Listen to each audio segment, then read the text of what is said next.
Hola a todos y a todas, bienvenidos, bienvenidas a esta mañana acá en Chile un poco fría. Eh, Les doy a todos la más cordial bienvenida a este webinar gratuito Introducción a la localización de videojuegos. Vamos a esperar un par de minutos para que más personas se puedan integrar a la sesión del día de hoy. Les doy la bienvenida, por favor, usen el chat para contarnos desde dónde se están conectando y cuéntenos un poquito cómo estuvo su semana. Eh, Agradezco que se estén conectando Nicolás, María Victoria, Pamela, Cinia, Vicente, Sergio, Sara. Muy buenos días, Egor, Sonia.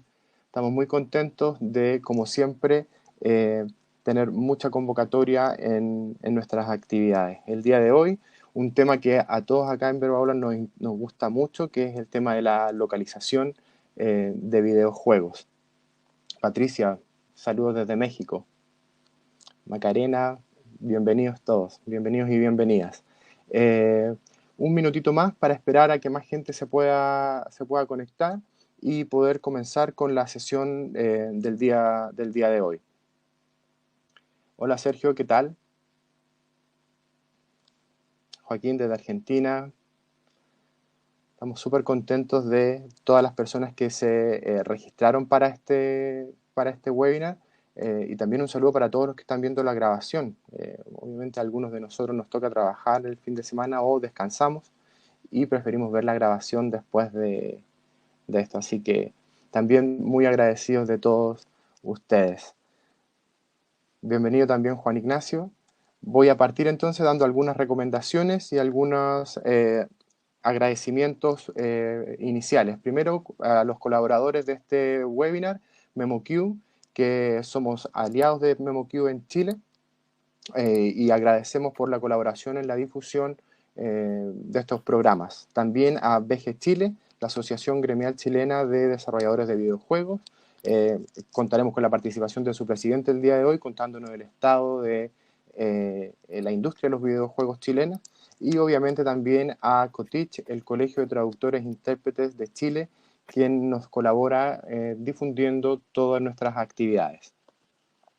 Algunos recordatorios y recomendaciones. La sesión del día de hoy durará aproximadamente 1 hora y 30 minutos. Se puede alargar un poco más dependiendo de todas las preguntas que puedan hacer. Les recomiendo que hagan todas las que tengan para poder que no quede nada pendiente, ¿cierto?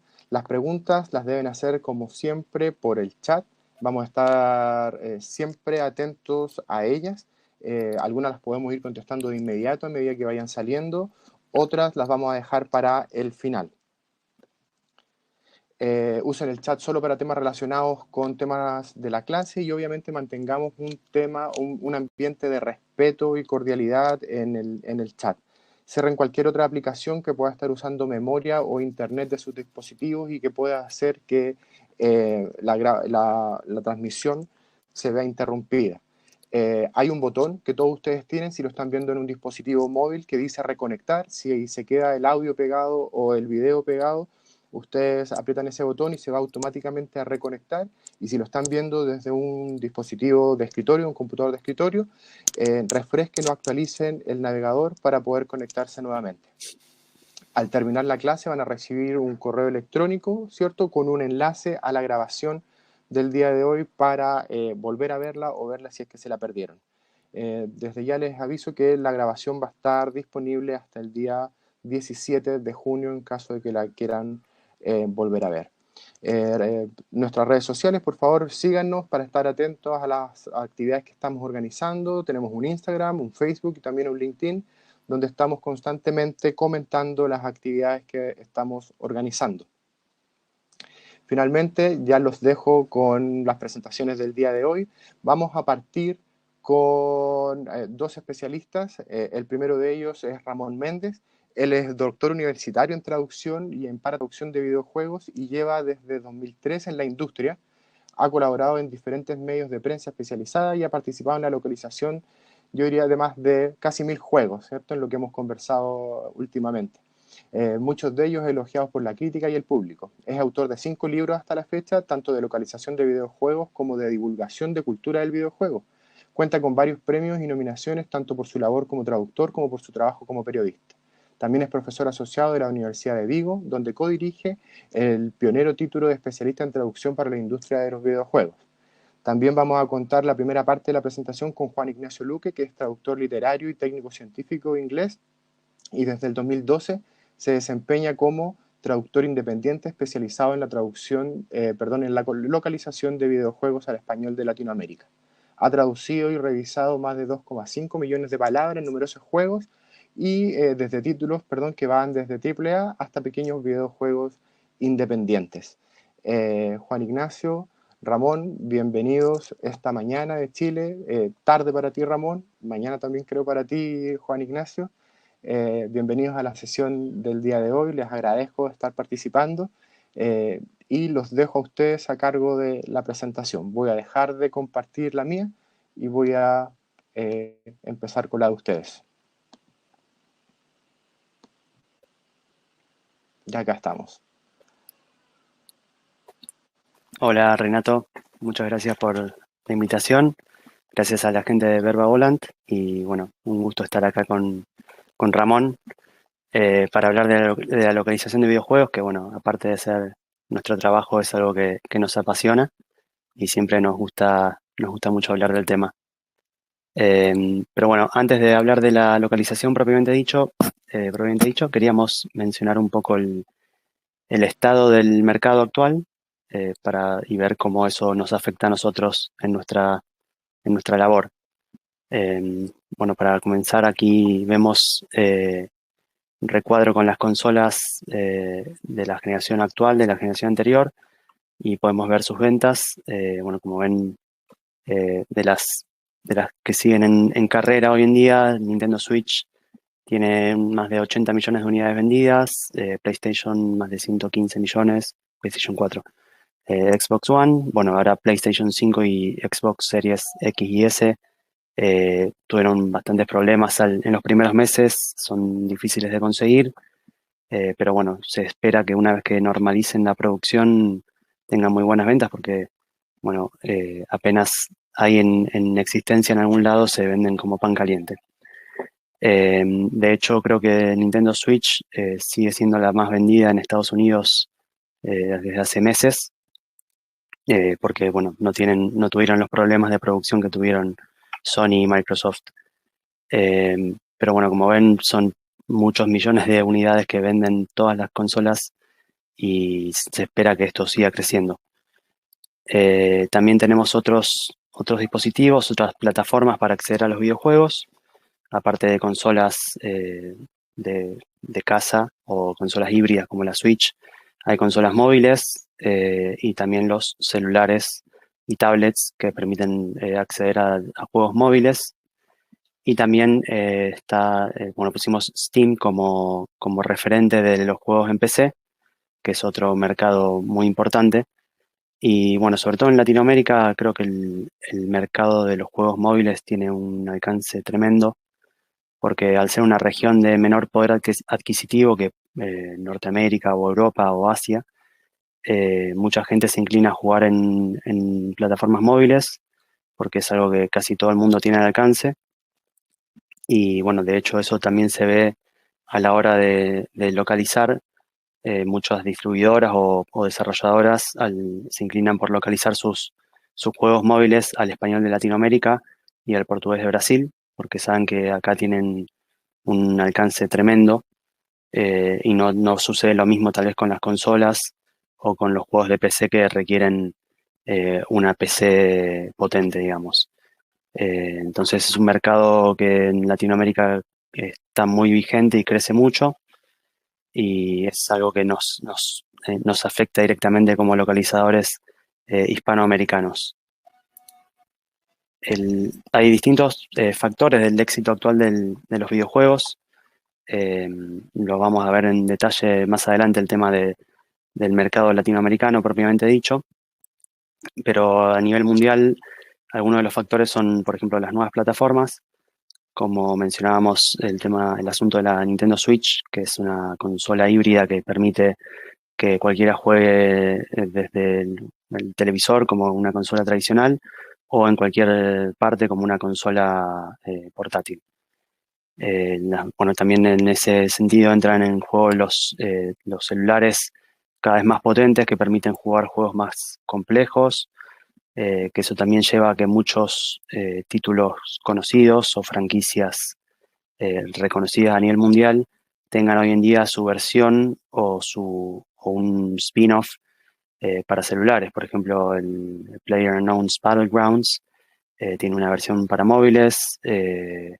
Hay un montón de franquicias que les venden, las empresas les venden los derechos a otras desarrolladoras o a otras empresas distribuidoras para que creen un juego con personajes conocidos o en universos que los jugadores ya conocen, con el fin de llegar a un público que tal vez no puede jugar esos juegos en una consola o en una PC muy potente.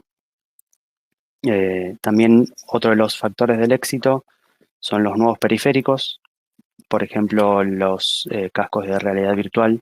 Si bien no es un mercado que sea masivo a nivel mundial todavía, está mostrando un crecimiento constante año a año y yo creo que, yo no creo, pero se espera que el crecimiento siga y por eso cada vez más desarrolladoras apuntan a juegos de realidad virtual.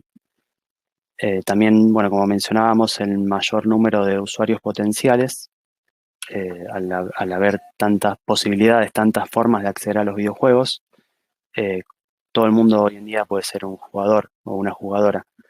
Cualquiera que tenga un celular en su casa puede dedicarse a jugar videojuegos y las empresas lo saben y por eso se dedican a explorar todos los tipos de mercados que puedan.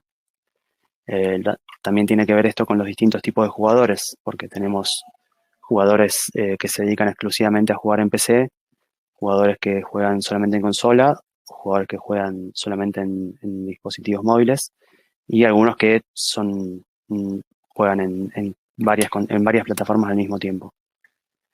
Al mismo tiempo también hay un mayor número de empresas de videojuegos, que esto creo que se crea como un círculo virtuoso, que al haber más consumo, más demanda de videojuegos y de todo tipo, en todo tipo de plataformas, eso lleva a que haya una mayor cantidad de empresas dedicadas a desarrollar videojuegos y eso a su vez genera un mayor alcance, un mayor crecimiento del mercado y el círculo virtuoso sigue porque cada vez eso genera que haya más empresas que que crean videojuegos. Y la disminución de costos para el usuario, esto es algo muy importante porque no solo tiene que ver con lo que mencioné de los celulares, de las tablets, que son dispositivos por ahí más baratos que una consola o que una PC de alta gama. También últimamente están muy de moda los servicios de suscripción de videojuegos, como por ejemplo el Xbox Game Pass o PlayStation Plus, o bueno, EA Play, hay un montón de opciones que le permiten a los usuarios pagar una suscripción mensual y tener acceso a un determinado catálogo de juegos en vez de tener que pagar, por ejemplo, no sé, $60 por un juego AAA. Quizás estos servicios de suscripción les permiten jugarlo más adelante, no en el momento en que se ponen a la venta, pero pueden pagar mucho menos y tener acceso a un catálogo importante de juegos y eso im- significa que mucha más gente que por ahí antes no compraba una consola porque no podía pagar uno o dos juegos por mes a 50, $60. Hoy en día lo hace porque sabe que con estas suscripciones va a tener un catálogo permanente de juegos considerable.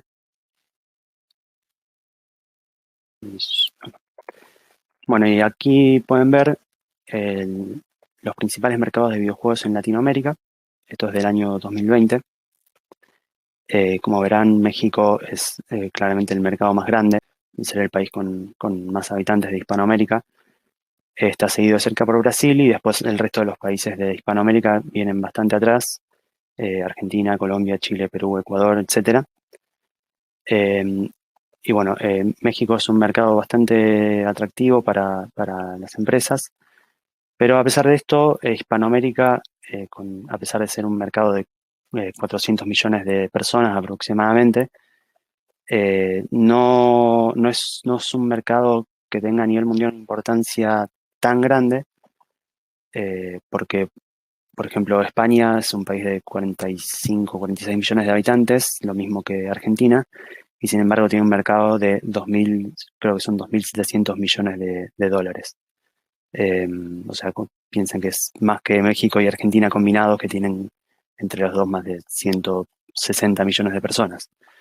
Entonces, al ser una región de menor poder adquisitivo, Hispanoamérica todavía no es tan atractivo para ciertos juegos, y eso se ve reflejado en que muchas veces un juego se publica con una traducción de español de España y no se omite la versión de español de Latinoamérica, y es muy raro que pase lo contrario, salvo, por ejemplo, casos muy puntuales como sucedió hace poco bueno, todavía no se publicó, pero se dio a conocer que Far Cry 6 va a tener un doblaje de español latinoamericano tanto en Latinoamérica como en España, y bueno, los jugadores españoles se quejaron bastante porque imagino que no estarán acostumbrados como nosotros estamos a jugar juegos en español de España. Pero bueno, aún así, a pesar de ser un mercado que a nivel mundial no es demasiado grande, sí es uno de los mercados que más crecimiento ha mostrado en el último tiempo, junto con el del sudeste asiático, y por eso cada vez más empresas miran hacia Latinoamérica eh, a la hora de traer sus juegos, de localizarlos al mercado donde estamos nosotros. Otro factor que no mencionamos antes es el de la pandemia. En 2020, bueno, obviamente la pandemia afectó a todo el mundo y a todos los sectores de la economía. Y bueno, en el caso de los videojuegos tuvo un impacto que generó un crecimiento fenomenal. En Latinoamérica se espera que duplique su tamaño el mercado para 2023 con respecto a 2017. Y para fin de 2020 se esperaba que hubiera cerca de 300 millones de usuarios. O sea, un crecimiento enorme. Y según la agencia Newzoo, América Latina es uno de los mercados con mayor potencial de crecimiento, como mencionaba anteriormente, junto con el sudeste asiático. Por eso que cada vez más empresas ponen los ojos sobre nosotros. La pandemia también influyó mucho en el crecimiento del streaming de videojuegos. Por ejemplo, Twitch tuvo un crecimiento del 83% en cuanto a la cantidad de horas de visualización de contenido en el 2020. Y, por ejemplo, el mercado de videojuegos de PC creció un 16% en el año pasado, y lo cual indica que la necesidad del público por consumir no solo videojuegos, sino contenido relacionado con los videojuegos, como es en el caso del streaming con Twitch y YouTube, es cada vez mayor. Hay una demanda de un crecimiento de toda la industria del ocio, que también seguramente no estoy tan al tanto del tema, pero seguramente también se debe dar en la industria audiovisual con el streaming. Hay un crecimiento fenomenal de la demanda del público, y eso nos afecta a nosotros, a los localizadores, porque al haber más demanda, al haber más ventas, hay cada vez más juegos, un público mayor, y eso significa que nosotros tenemos más trabajo, por suerte, o que hay más oportunidades de trabajo. Pero vayamos propiamente a lo que es el proceso de localización. La localización consiste no solamente en la traducción, como vamos a ver en detalle más adelante, sino que es adaptar un producto, en este caso un videojuego, de un mercado a otro. Bueno, yo soy traductor de inglés. Por lo general los productos con los que trabajo son productos desarrollados en Europa o en Estados Unidos, aunque también hay algunos desarrollados en China, y hay que adaptarlos de un mercado como el norteamericano, el europeo o el asiático al mercado hispanoamericano. El proceso de desarrollo de un videojuego, como vemos acá, tiene 3 etapas. Está la preproducción, donde está el desarrollo del concepto, el diseño. Luego viene la producción, donde está la implementación. Y la postproducción, donde está el desarrollo y una vez más digamos, la salida del producto al mercado. Dentro de la localización está relacionada con las tres partes, con la preproducción, la producción y la postproducción, de distintas maneras. Por ejemplo, en la preproducción está muy ligada con la parte de los desarrolladores, porque los desarrolladores durante la preproducción tienen que crear lo que se denomina el kit de localización. El kit de localización son los archivos con los que nosotros vamos a trabajar como traductores y los materiales de referencia que vamos a tener para llevar a cabo el proyecto. En esta fase de preproducción y de creación del kit de localización, el cliente tiene que preparar los contenidos para que nosotros nos lleguen en un formato de texto. Por lo general es un archivo de Excel, o si estamos trabajando por intermedio de una empresa, directamente trabajamos en una herramienta de traducción como puede ser el MemoQ o Trados o alguna otra. Y además el cliente nos envía las referencias, que pueden ser según el proyecto o muchas y muy abundantes o muy escasas.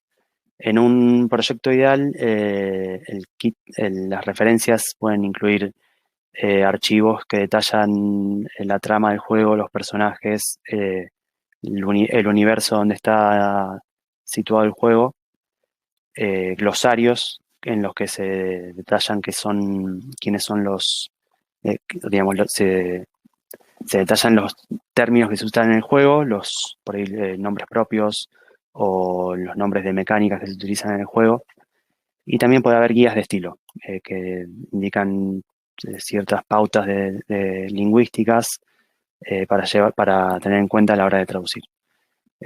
Esto, como dije, es algo que pasa en un proyecto ideal, pero hay veces que la referencia es muy poca y tenemos que hacer un poco de magia a la hora de traducir para descifrar el contexto. También hay otra fase en la fase de preproducción que se denomina familiarización, que es un método que nos sirve a nosotros para ver el juego, ya sea jugándolo. El cliente nos puede enviar el juego en el estado en el que esté actualmente para que nosotros juguemos un rato o varias horas o lo que haga falta.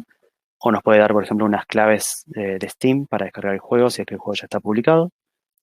O nos puede mandar un video de playthrough, que por lo general los desarrolladores graban mientras están desarrollando y probando su juego, graban el playthrough y nos sirve mucho a nosotros para ver el juego, para ver cómo funciona y para ver los elementos que después vamos a ver en una planilla de Excel para verlos en contexto. Porque como sabemos, la traducción sin contexto es algo demasiado complicado y puede generar problemas muy graves en etapas posteriores.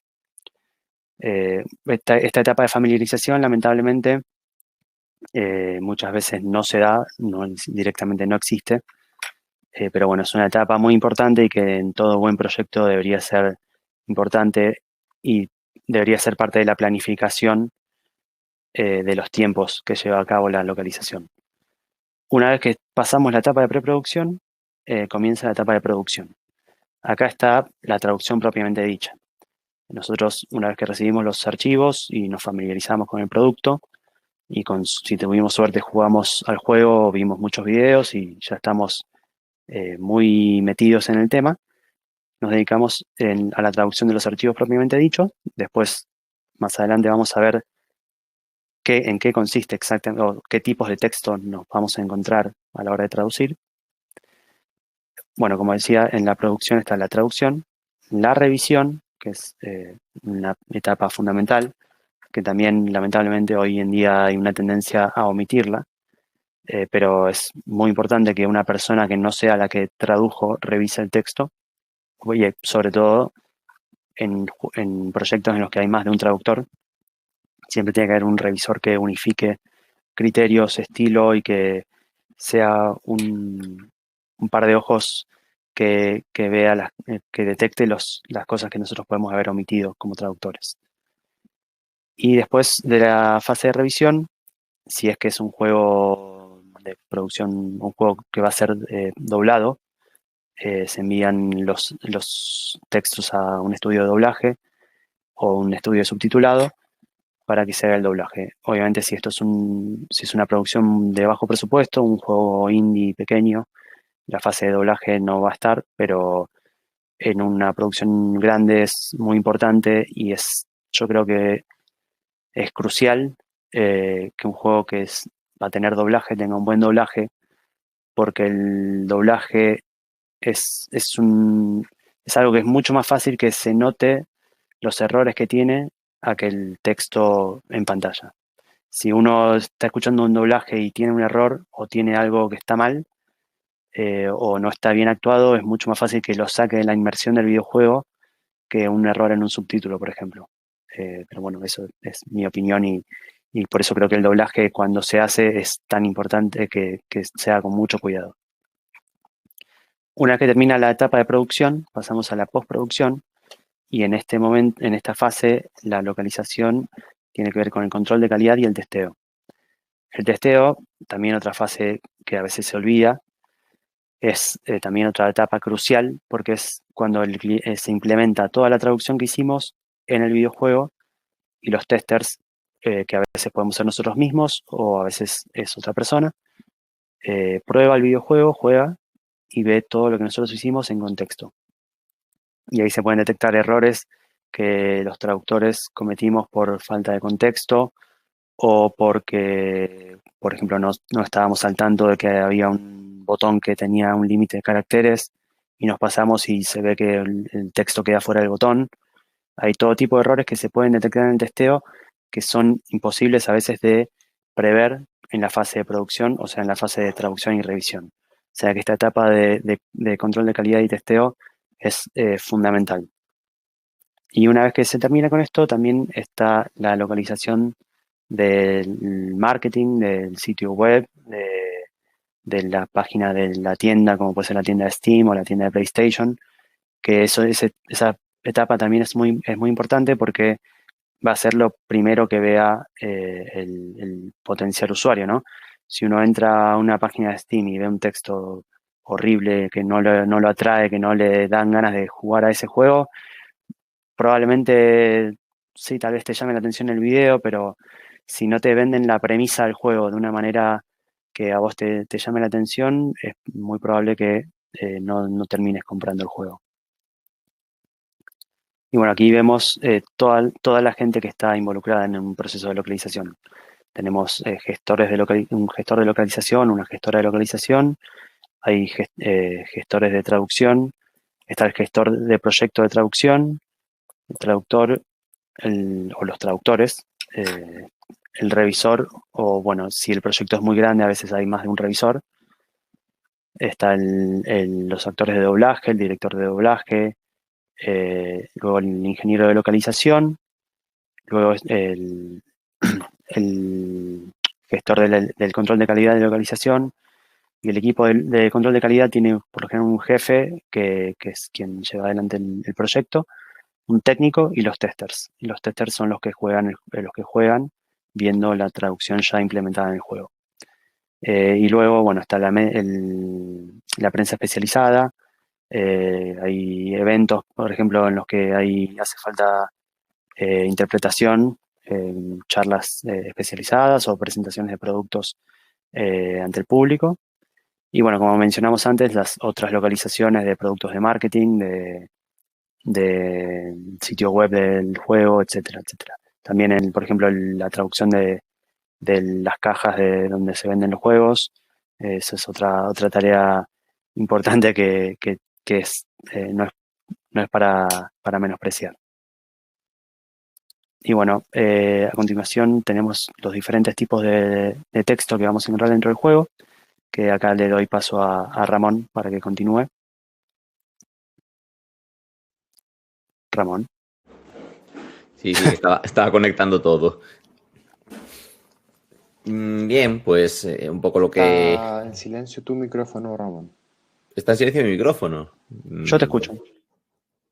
¿Así? ¿Se me oye? ¿Me oís? En teoría está todo conectado. Yo sí, yo te escucho. ¿Sí? ¿Se me oye? Sí, sí. Súper, soy solo yo entonces. Bueno, pues venga.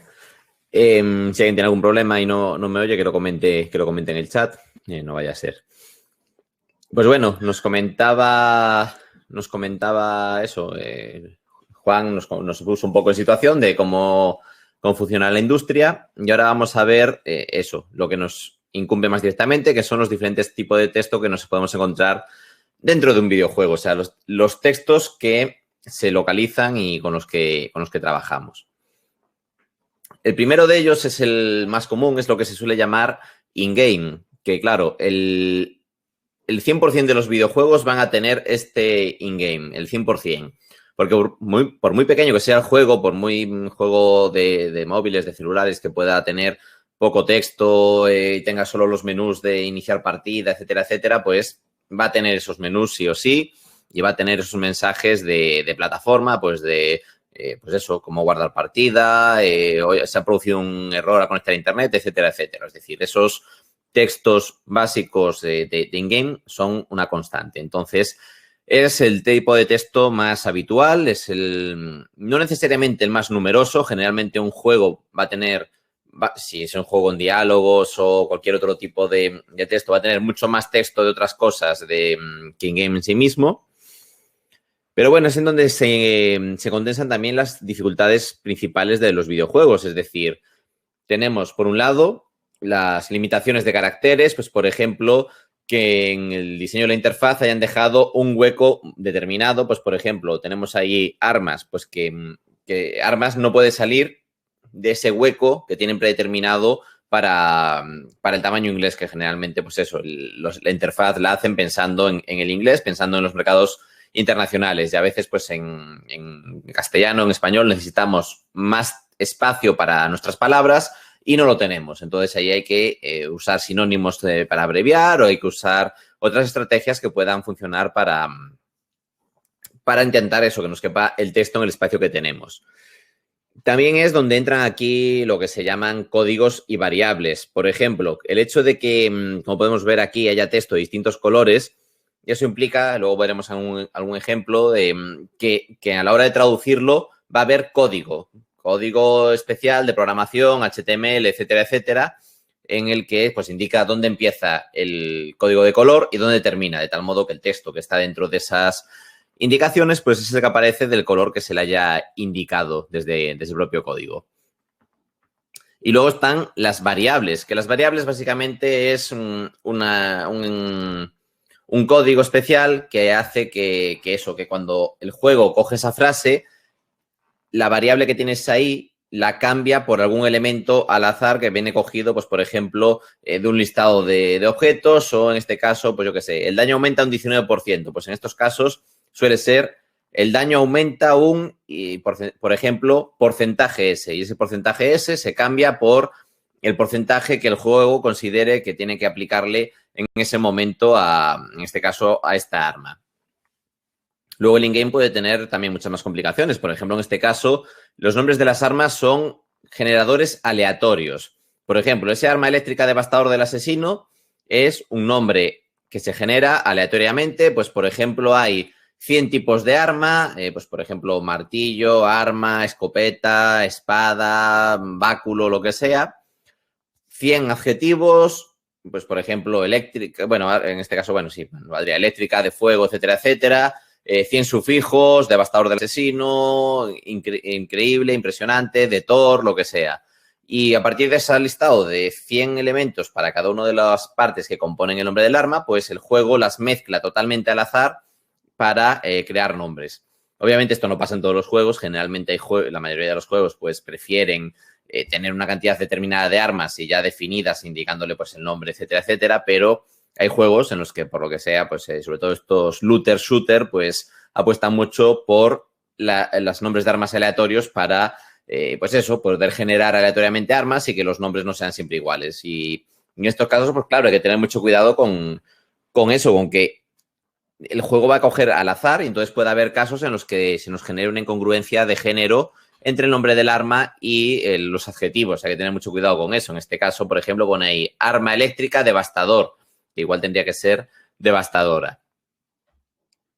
Bien, aparte del in-game en sí mismo, luego está todo el tema de los subtítulos, que es, bueno, es lo más parecido, comillas, a la traducción audiovisual de cine y de series, que no tiene nada que ver, realmente son formas de trabajar muy diferentes, pero básicamente lo que se trata es de tener el subtítulo para que la secuencia de vídeo que se está viendo, que que pueda no estar en nuestro idioma, pues hacer un subtítulo que transmita el mensaje al jugador.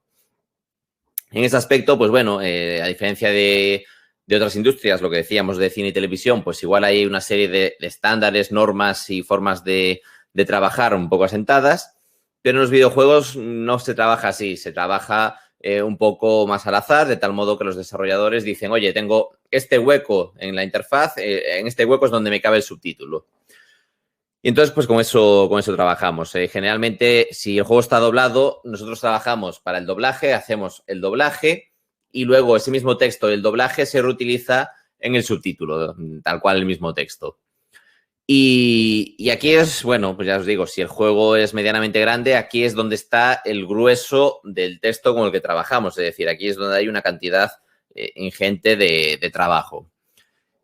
Y bueno, pues eso, lógicamente este tipo de textos prima muchísimo la naturalidad, el que fluyan bien, etcétera, etcétera. Y aquí, pues, por ejemplo, pues como comentaba antes Juan, es importante también tener en cuenta las variedades del español, que hay juegos que las tienen en cuenta y hay juegos o desarrolladoras que no las tienen tan en cuenta. De tal modo que, lógicamente, un juego, para que funcione bien, tiene que ser lo más natural posible. Y eso implica, pues eso, que tiene que haber pues una versión española, una versión chilena, una versión argentina, una versión mexicana, etcétera, etcétera. Y dentro de eso, pues por motivos de presupuesto y tal, pues se reduce al absurdo muchas veces en español de España o español de Latinoamérica, como que si en Latinoamérica se hablase un idioma homogéneo, etcétera, etcétera. Que bueno, ahí queda mucho trabajo por hacer. Sí que es verdad que sobre todo para páginas web, etcétera, y marketing, pues se trabaja un poco más, se tiene más cuidado con esto, pero a la hora de hacerlo, el subtitulado y los doblajes, no se tiene todavía tan en cuenta como se debería.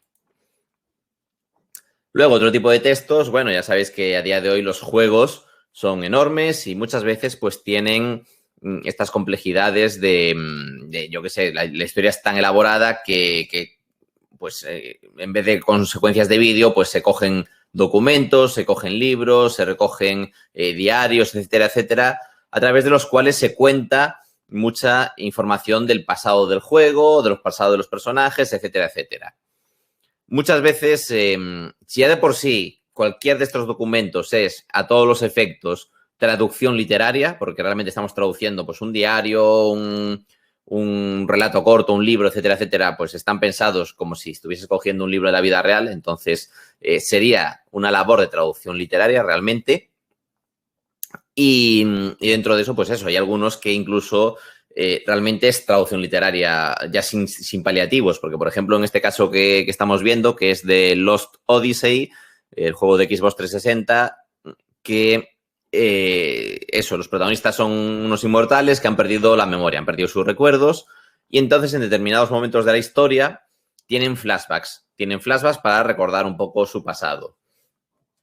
Y esos flashbacks se presentan en texto, como estamos viendo en pantalla, este sería uno de ellos. Hay como unos 33 flashbacks a lo largo de la historia y se presentan con texto. A ver, está puesto de forma elegante, pues yo qué sé. Si, por ejemplo, el texto pone, pues soplaba una suave brisa, pues oye el sonido del viento y las letras aparecen como si estuviesen arrastradas por el viento, como si fuesen cayendo mecidas por el viento y, o sea, lo ponen un poco de forma visual para que gane en pantalla, pero no dejan de ser eso, un relato corto, o sea, donde además de unas 3.000, 5.000 palabras cada uno de estos relatos. Y de hecho en Japón se publicaron como libro independiente del juego, es decir, el recopilatorio de todos estos 33 relatos, 33, se publicaron como libro, los escribió, que no lo creo que no lo dije, los escribió un literato, un escritor japonés muy famoso que ganó premios de literatura, etcétera, etcétera, o sea, una persona de renombre reconocida.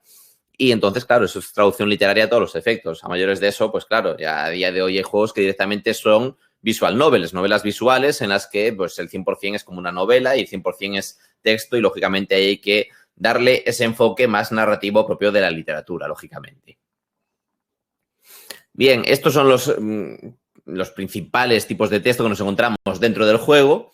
Y lo que decía un poco también Juan antes, que el problema es que cuando trabajamos muchas veces el juego todavía está en pleno desarrollo. ¿Qué implica eso? Implica que no tenemos mucha información, implica que el juego no existe, no podemos jugar al juego y para nosotros lo que vemos es básicamente esto. El Excel es un poco la herramienta básica de esta industria, es la que más se utiliza por la facilidad que tienes para sacar los textos del juego a un Excel y del Excel para volver a integrarlos dentro del juego. A nivel de programación, pues da muchas facilidades, sobre todo cuando se trabaja con XNA y otras plataformas de desarrollo pues basadas en sistemas de Microsoft. Y eso, como podemos ver en este ejemplo, pues ya veis que esto sería todo in-game, lo que decíamos al principio, pues aquí tenemos listas de objetos, tenemos código y tenemos variables, que como veis, pues por ejemplo, el código en la línea 20, show Francis, y Francis está entre dos códigos, uno el NPC de apertura y luego el de cierre NPC. Que eso pues implica que Francis va a aparecer de un color diferente al que luego va a aparecer Cooking Skills, que cuenta como item, etcétera, etcétera. Y luego, por ejemplo, tenemos en la línea 22, porcentaje S wins, o en la 24, player, porcentaje S wins a yellow y entre llaves item. Que esas variables pues lo que hacen es cambiarse por algunas de las opciones que tenga el jugador o sea, que tenga el código del juego a su disposición. Es decir, que el juego en la 22, por ejemplo, porcentaje S wins, pues si hay 4 jugadores jugando, puede ganar el jugador 1, el jugador 2, el jugador 3 o el jugador 4. Entonces, según el que gane, esa variable se cambia por el nombre de ese jugador o por ese P1, P2, P3 o P4 o lo que corresponda. Es importante también eso, al trabajar con estas variables, tener cuidado, pues por ejemplo, en la 24, de nuevo, pues eso, player porcentaje S, ese porcentaje S puede ser 1, 2, 3 o 4, por decir algo, pero ese item ya hay que tener cuidado porque tenemos un yellow fuera, es decir, un adjetivo de color, en este caso, que va acompañando al nombre de un objeto. Entonces, hay que tener en cuenta que ese item, pues no sabemos qué puede ser, o sea, puede que tengamos la lista de 20 términos y nos preocupemos de hacer todos esos términos masculinos o femeninos para que yellow podamos usar o masculino o femenino y que nos funcione siempre bien. O si no, tenemos que tener cuidado. Si, por ejemplo, en la lista de objetos vamos a tener objetos masculino, femenino, singular y plural, pues entonces ese yellow no podemos jugárnosla a tener un género y una cantidad determinada de singular o plural. Es decir, hay que buscar alternativas neutras que puedan funcionar en todos los casos. Pues, por ejemplo, gana un llaves item de color amarillo. Y entonces, tanto si es pantallas o personas o niño o niña, pues da igual, porque, bueno, una niña de color amarillo, se me ha quedado un poco raro, pero bueno, la idea es esa, ¿no? Que si dejamos una fórmula neutra, nos va a dar un poco más igual por qué se sustituye al ítem, porque lo tenemos cubierto para masculino, femenino, singular, plural y cubrir todas las posibilidades que nos surjan. Bien, esto del código y las variables es una cosa que suele impresionar mucho de primeras porque parece como mucha información. Siempre nuestros alumnos siempre nos comentan, Dios mío, es que parece que hay que saber programación, etcétera, etcétera, pero es costumbre. O sea, esto te los acabas aprendiendo a base de verlos y de trabajar con ellos, que es la única manera de salir al paso. Lógicamente, en este pequeño webinar que estamos haciendo, pues no nos va a dar tiempo, lógicamente, a acostumbrarnos, pero vaya, que no son difíciles, impresionan más de lo que realmente son. Luego, pues eso, destacar un punto importante que es que la localización de videojuegos no se limita única y exclusivamente a lo que es traducir. Es decir, traducir es muy fácil, bueno, dentro de lo que es decir, no es fácil. Traducir tiene muchas complicaciones de por sí, desde el punto de vista de la textualidad, etcétera, etcétera, pero no se trata solo de trabajar con el texto, que es lo que quiero decir. O sea, trabajar con el texto es relativamente fácil. La complicación empieza cuando en un videojuego el texto está unido a la imagen. Es decir, tú cuando estás jugando tienes una imagen, un elemento visual, tienes un texto, ya mayores tienes el elemento sonoro de la música que puede aportar algo, etcétera, etcétera. Entonces, en estos casos hay que tener en cuenta muchísimas cosas. Vamos a poner un par de ejemplos. Por ejemplo, uno muy interesante es este de los juegos, el segundo capítulo de Profesor Layton y la caja de Pandora, en el que, bueno, en este puzzle básicamente pues te pregunta ¿Can you figure out where the villagers were? En plan, ¿dónde estaban los aldeanos al día siguiente de tal y cual? Y la idea es que la fuente, como podemos ver, pone 8, 12, red. Y el truco está, la resolución del puzzle radica en que si la fuente se llena de agua, esto es una cosa que tú como jugador tienes que visualizar, en plan, vale, ¿cómo se vería esto reflejándose el texto de arriba en el agua? Y entonces el 8, 12, red cambia a 8, 13, vez. Entonces, ¿dónde estaban? En la cama, porque es 8, 13, vez, lo que se refleja imaginándose como que la fuente está llena de agua. ¿Qué pasa? Que este puzzle funciona en determinados países, en determinados contextos. Para empezar, en países de habla anglosajona, de inglés, en la que tanto red como vez tengan sentido. Esto un público en nuestro idioma puede saberlo o puede no conocer estas palabras. O sea, obviamente habrá gente que tenga un dominio del inglés. Di tú que esto es un poco dominio básico, pero lo ideal, lógicamente, es que esté directamente en tu idioma, pero tampoco puedes exigir a la gente que esté acostumbrada o a que sea capaz de reconocer ni siquiera lo más básico en otro idioma, porque no necesariamente va a saber ese idioma y no necesariamente va a estar capacitado para resolver un puzzle de esta envergadura, lógicamente. Y luego, en segunda instancia, está el 12-8, que sería el 12 de agosto, con el formato de hora más norteamericano. Que eso, claro, pues por ejemplo, en Europa no nos valdría este puzzle. Y de hecho, la versión del puzzle europea tiene en cuenta, pues entre otras cosas, que en Europa hay muchos idiomas y aparte, pues la fecha. En plan, si os fijáis, el 8-12 pasa a ser 12 del 8 y se elimina el red y el vez, de tal modo que el puzzle se cambia a on which date was Dropstone founded, en plan jugando pues con que haya el reflejo de 12 para que sea 13, eliminando esa complicación de la palabra que claro, seguramente si le das muchas vueltas hay formas de buscar una palabra corta de 3-4 letras que nos quepa en este hueco y que con el reflejo cambie completamente el significado. Seguramente podamos encontrarlo en otros idiomas como alemán, italiano, francés o español, pero seguramente sea muy complicado. Entonces es mejor, pues eso, en este caso, sacrificar eso, cambiar el puzzle y hacerlo pues solo con la fecha. Otro ejemplo sería este de un juego coreano que se llama White Day, que en este juego tenemos este puzzle. Es una pizarra a la que llegamos y vemos ahí 4 grupos de caracteres coreanos arriba y a la derecha una hoja de equivalencias de números coreanos, números arábigos. Entonces, la idea es que con esos 4 grupos de caracteres, que son palabras de arriba, se consigue un número. De cada uno de esos 4 grupos se consigue un número que abajo vemos la equivalencia de cuál sería ese número en arábigo. ¿Por qué? Porque luego esos números del 1 al 10 se usan en un panel, en un teclado numérico para abrir una puerta. Entonces, ¿qué pasa? Que el puzzle es este. No hay más información que este puzzle. De tal modo que si no sabes coreano, este puzzle no se puede resolver. Y este juego se tradujo al español. No se dobló, el doblaje se quedó en coreano y en inglés, pero sí está subtitulado en español.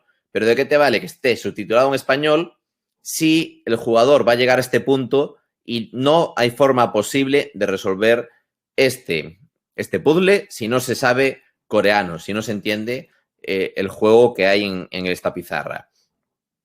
De hecho, para complicarlo aún más, el puzzle es aleatorio, no siempre es la misma cifra, de tal modo que va cambiando, de tal modo que si buscas una guía, un walkthrough en internet, en plan, bueno, no lo sé resolver, voy a buscar la solución para usarla directamente, pues puede ser el caso de que encuentres una guía que no tenga tu combinación, con lo cual una complicación añadida aún por encima dentro de la complicación que ya le querían poner al puzzle de que no buscases una solución directa, en plan, no, tienes que resolver el puzzle siempre para encontrar una solución, pues a mayores se suma esto. Di tú que creo que no son tantas, creo que hay como 5 o 10 posibles soluciones, no es infinito. Y yo, por ejemplo, en mi caso, pues me puse a probar una por una hasta que encontré la que funcionaba para resolver el puzzle, poder abrir esa puerta con el teclado numérico. Pero claro, esto no es divertido y esto te saca totalmente del objetivo del juego, que es que disfrutes de la experiencia. Entonces, esto son cosas que entrarían dentro de la localización, o sea, adaptar culturalmente el producto a diferentes mercados teniendo en cuenta pues cosas lingüísticas, como es el caso, o cosas culturales, es decir, también puede haber casos en los que necesitemos adaptar culturalmente algunos elementos.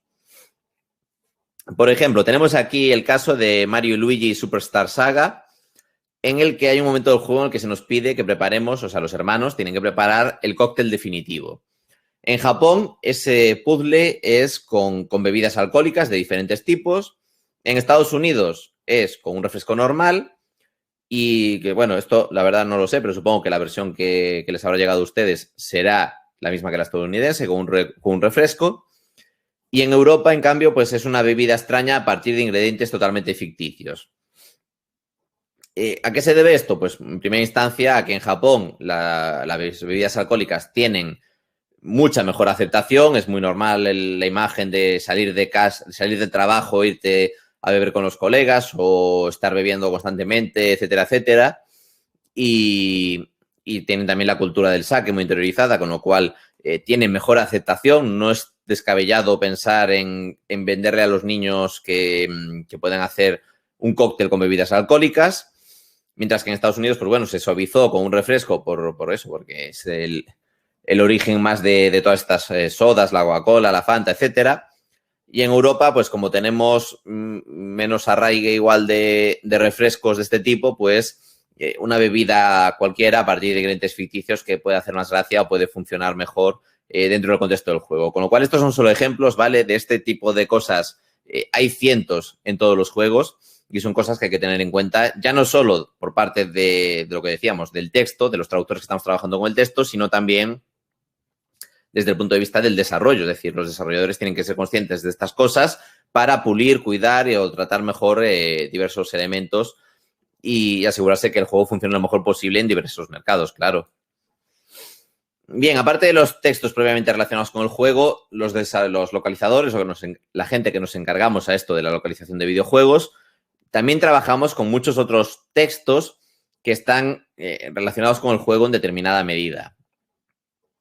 Por ejemplo, los términos y condiciones, las políticas de privacidad, si es un concurso, pues las reglas del concurso, etcétera, etcétera. Todo esto lo traducimos también nosotros, que, bueno, sería más bien textos jurídicos hasta cierto punto. Yo soy muy partidario de que esto lo hiciesen abogados o mínimo traductores jurados, pero a las desarrolladoras no les preocupa tanto. De hecho, ya para evitar problemas legales, una de las primeras cláusulas de estos términos y condiciones suele ser que en caso de disputa legal, lo que se hace es que tiene validez el idioma original en el que se escribieron esos términos y condiciones, sea inglés, sea polaco, sea ruso, sea español o sea el idioma que sea, precisamente para cubrirse un poco las espaldas en caso de que haya algún problema de traducción. Pero bueno, eso no quita que lo solamos traducir nosotros y bueno, hay que darle pues eso, un toque de lenguaje jurídico, lógicamente. El tipo de texto más habitual con el que solemos trabajar, las notas de prensa, son básicas. Todos los juegos a lo largo de su vida tienen fácilmente cientos de notas de prensa. O sea, igual cientos no, 230 igual no, pero entre 50 y 100 pueden tenerlas. Porque está la nota de prensa de anunciar el juego. Bueno, puede estar la nota de prensa de, ojo, que vamos a anunciar un juego. La nota de prensa anuncia el juego estará en tal feria, nuevo tráiler de este juego, se anuncia una nueva funcionalidad para este juego, anunciado un nuevo personaje, el juego se lanzará tal día, el juego se pone ya a la venta, el juego ha vendido 1 millón de copias, el juego va a tener este contenido descargable, o sea, al final son 1 millón de cosas que van ofreciendo la información a las desarrolladoras y los publishers gota a gota, con cuentagotas, para asegurarse de que siempre se está hablando del juego, para asegurarse de que haya boca a boca constante y que no muera el interés o el hype por ese juego. Entonces, nada, notas de prensa se hacen muchísimas, porque si ya cada juego tiene 50 o 100, pues habiendo miles de juegos lanzados cada mes, contando móviles y tal, pues hay muchísimos textos de estos. Y aquí pues ya estamos hablando de marketing, ¿vale? Aquí es vender, aquí ya es vender un producto, es hacer traducción de marketing. Que la publicidad, pues bueno, más cosas que solemos hacer a este respecto. Por ejemplo, es que la publicidad también cambia muchísimo entre cada mercado. Esto es un ejemplo rápido. A principios de los 90, por ejemplo, Sega tenía esta clase de publicidad en Estados Unidos y que eran pues una publicidad que pues para el mercado estadounidense en aquella época funcionaba muy bien, jugando con la sexualidad, jugando con dobles sentidos, etcétera, etcétera, y atacando a la compañía, que bueno, esta es la época en la que Sega tenía una publicidad que decía Genesis does what Nintendo don't, o sea, atacando directamente eso a los rivales, que a día de hoy eso yo creo que es hasta motivo de demanda, a día de hoy no creo que se pudiese hacer. Y lógicamente esta publicidad, pues por ejemplo, a nosotros en España en esa misma época no hubiese valido en absoluto, de tal modo que nosotros teníamos aquí pues una publicidad más relajada, más tranquila, pues yo qué sé, juego y resumencito y vive una aventura Sega, o sea, todo mucho más relajado, pues acorde a que eso, la sociedad española en aquel momento, pues acogía mejor este tipo de contenido que el otro. Entonces, la publicidad es algo que se amolda muchísimo a cada tipo de mercado, lógicamente. Luego también nos solemos encargar, ojo, también muy importante, de todo esto que son banners publicitarios, etcétera, etcétera, ¿vale? Que es muy fácil en estos, como son de poco texto, confiarte y cometer errores, pues como por ejemplo, tenemos aquí un ejemplo en el que llévate lo escribieron con B. Son 5 palabras y de las 5 palabras una ya tiene una falta de ortografía, que esto es un problema importante de imagen para el producto, lógicamente. La publicidad tiene que funcionar y tiene que contactar con el usuario, tiene que contactar con el comprador y, lógicamente, si hay faltas de ortografía o no se entiende el mensaje, pues la gente no va a responder positivamente a tu campaña de marketing. Que bueno, ahí luego también está lo de pre-reserva, que realmente es redundante. Una reserva ya es una reserva, no hay una reserva anticipada, lo que puede haber es compra anticipada, en plan, si compras todo el juego de antemano, pues es compra anticipada. Si lo reservas, es una reserva, pero una pre-reserva como tal no existe. Y esto pues seguramente venga derivado de que en inglés sea pre-order y se quedasen con ese pre. Y luego, pues por terminar un poco con las diferencias culturales de marketing, tenemos la teoría del Kirby enfadado, que si os fijáis en la versión japonesa, estos son solo 2 juegos, ¿vale? Son las versiones occidentales, la que nos llegan a nosotros, y las versiones japonesas del mismo juego, pero son solo 2 juegos. Y si os fijáis, en las versiones japonesas, Kirby es feliz, es una bolita rosa, adorable, sonriente y muy feliz. Y en cambio, en la versión occidental que nos llega a nosotros, está con el ceño fruncido y cabreado de mala leche. ¿Y esto a qué se debe? Pues básicamente a que los mercados occidentales prefieren, sobre todo el estadounidense, prefieren esa imagen del héroe como un tío duro, como más héroe de acción, etcétera, etcétera. Y en Japón, pues se acoge mejor pues el que seas una bolita rosa adorable. Son distintas formas de visualizar el mercado. Seguramente yo creo que en Occidente todos los fans de Kirby lo prefieren como bolita rosa adorable o como los memes de internet de un asesino implacable pero siempre con una sonrisa, antes que eso, que por ejemplo ahí en Kirby Air Ride, que va sobre la estrella, tiene una cara que parece como que va a perseguir al malo para vengarse después de que haya matado a toda su familia. Y realmente el juego no transmite esas sensaciones en ningún momento para nada. Entonces, bueno, son dinámicas de marketing porque lo importante es, ante todo, vender y, lógicamente, cuando llegan a la tienda, la portada es un elemento de venta muy importante. Entonces, nada, ejemplos de diversos tipos de localización de elementos del juego, no directamente metidos en el juego, no integrados en el juego, sino de forma externa, pero directamente relacionadas con él, que hay que tener en cuenta pues para asegurarse o para ayudar a que el juego tenga el máximo éxito posible, que cale lo mejor posible en diversos mercados. Bien, decíamos que trabajábamos sin contexto y la fase de testeo es una muy importante, ya que es la primera en la que los testers lingüísticos, que el testeo lingüístico es diferente al testeo funcional. El testeo funcional es el de jugar para asegurarse que el personaje no atraviesa paredes o que las misiones se activan cuando se tiene que activar, etcétera, etcétera.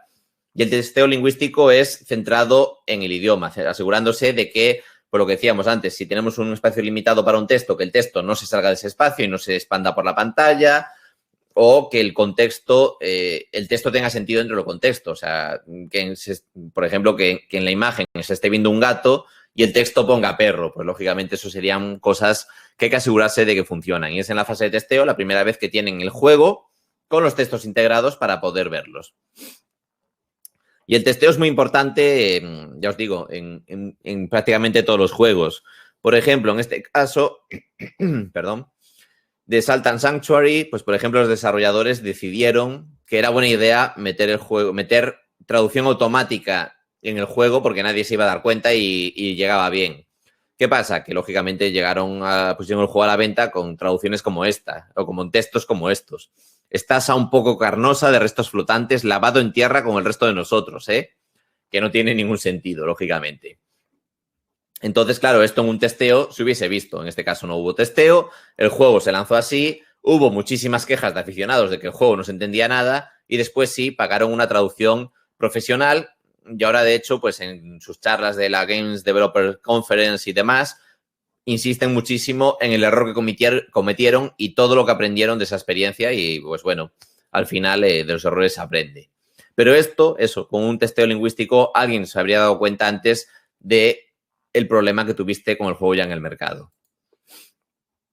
Luego, en un testeo también se pueden dar cuenta de las idas de olla de los jugadores. De los jugadores, no, de los traductores. Imagínate que tú te dejas una frase con un placeholder para volver sobre ella más tarde y se te olvida cambiarla. ¿Qué pasa? Que luego llega el juego y sale como misión, sale hablar con Oscar, bla, bla, bla, mission. Pues obviamente eso queda fatal dentro del juego final y es un problema que en testeo se podría haber visto.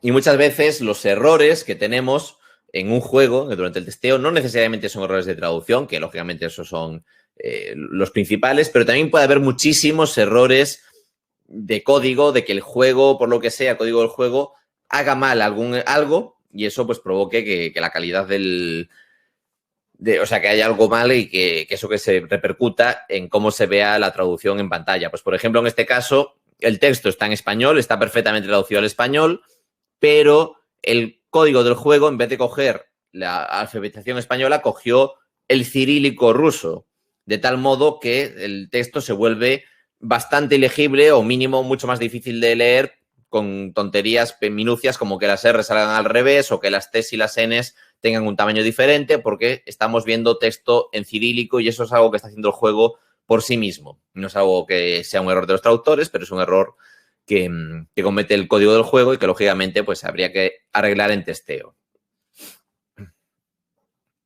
Bueno, ya terminando, que ya voy ahí un poco justito de tiempo. Salidas profesionales, pues a día de hoy, como decía Juan al principio, hay la industria es enorme, hay muchísimas posibilidades y además en el proceso de localización participa tantísima gente, tantísimos perfiles diferentes que hay muchísimas salidas profesionales a día de hoy. Pero incluso también a nivel de desarrollo propiamente dicho. O sea, si domináis los idiomas, pues obviamente como guionista, como marketing, control de calidad, etcétera, etcétera, habría trabajo dentro de lo que es la industria en sí misma. Y dentro del proceso de localización, pues está la traducción propiamente de juegos, la traducción de marketing, la traducción de elementos paratextuales, que sería todo esto de cambiar imágenes que comentábamos o cambiar una banda sonora, etcétera, etcétera. La traducción para prensa especializada, la revisión de proyectos, lógicamente después de la traducción hay revisión, pues gente que se encarga de asegurarse que no haya faltas de ortografía, que no haya errores de traducción, etcétera, etcétera. la gestión de proyectos, el control de calidad, todo esto de testeo lingüístico, interpretación de eventos, que a día de hoy pues hay muchísimos eventos de videojuegos y cuentan con interpretación consecutiva o simultánea y ahora ya incluso por streaming, no solo para la gente que asiste al evento, sino para cualquiera que se conecte a través de Internet. Y luego toda la rama de doblaje, que es todo un mundo en sí mismo. O sea, está el ajustador de sonido, está el director de doblaje, los actores de doblaje, etcétera, etcétera. Total, que hay muchísimas posibilidades profesionales. ¿Y cómo acceder a la industria? Pues para esto, lógicamente, no tenemos una fórmula mágica. Si la tuviésemos, seguramente tanto Juan como yo ya seríamos ricos y estaríamos jubilados. Pero básicamente, pues para dejaros el matiz, las ideas básicas, lo primero es que vayáis a donde vayáis, os van a hacer una prueba de traducción. Esa prueba de traducción básicamente es como un examen que no se aprueba con la nota mínima, no se aprueba con un 5.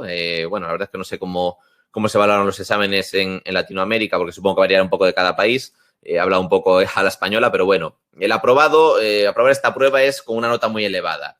Es decir, pues pongamos que si es de 0 a 10 y el 5 es el aprobado, pues generalmente estas pruebas se consideran aprobadas a partir del 8 o del 8,5. O sea, es una exigencia elevada, a la que además hay que sumar el hecho de que igual hay una oferta de una plaza y nos presentamos 4 personas. Entonces, ya no es el 8,5 el aprobado, es el que mejor prueba de traducción haya hecho. El que mejor lo haya hecho, pues igual la pruebas con un 10 o hay 3 dieces y gana el que ya tiene un matiz más de que le gusta más a quien haya corregido esa prueba, porque ahí la traducción, lógicamente, tiene mucho de subjetivo, tiene muchos detalles que pueden gustar más o menos según quien se encargue de la revisión, lógicamente. Pues las opciones que hay, pues por un lado, ofertas de trabajo que se publiquen y por otro, pues ir nosotros a llamar a puertas de clientes directos, de desarrolladoras o de agencias, etcétera, etcétera. Ahí entra también un poco el tener suerte, ¿vale? Hay un porcentaje de suerte que es inevitable. Pues, por ejemplo, una agencia necesita una persona y hay que tener suerte para contactar con ellos justo en el momento en el que necesiten esa persona. Puede darse el caso de que contactas con la empresa el día después de que hayan fichado a alguien. Pues, lógicamente, ahí hemos tenido mala suerte y no implica que no valgamos, sino que sencillamente nos ha faltado el momento de tener nuestra oportunidad. Lógicamente, en este momento que tenemos nuestra oportunidad, se trata de demostrar nuestra valía, de demostrar que somos capaces de trabajar ahí y darlo todo en todos los proyectos que vayan surgiendo, lógicamente. ¿Y formas de trabajar? Pues se puede ser autónomo, de hecho es lo más habitual, es la forma más habitual, de forma autónoma, cada uno en su casa, pagando su cuota a la seguridad social de cada país y, mientras tanto, pues trabajando con todos los clientes que queramos, aquí o allá, etcétera, etcétera. Existe la figura del autónomo dependiente, que esta figura en algunos países no es legal, de hecho creo que en la inmensa mayoría de ellos no es legal, que básicamente es que tú eres autónomo, te pagas absolutamente tú todo de seguridades sociales y pensiones y todo esto, pero solo trabajas con una empresa que te paga un sueldo fijo. En vez de pagarte por proyecto, por palabra, etcétera, pues te dice, vas a cobrar 1.500 euros al mes, por ejemplo, y esos 1.500 dólares al mes vas a hacer lo que te mandemos, que a veces, pues yo qué sé, a veces trabajas por una cantidad de texto que si fueses autónomo igual cobrabas 4.000 dólares en vez de 1.500. Eso ya, eso es lo que tiene ese autónomo dependiente. La única diferencia es eso, que tienes el sueldo fijo, el trabajo asegurado, derecho a vacaciones, o un horario fijo en vez de tener que trabajar pues igual de madrugada o fines de semana, etcétera, etcétera. O sea, tiene las ventajas de estar en un trabajo en empresa, pero con algunas desventajas de autónomo.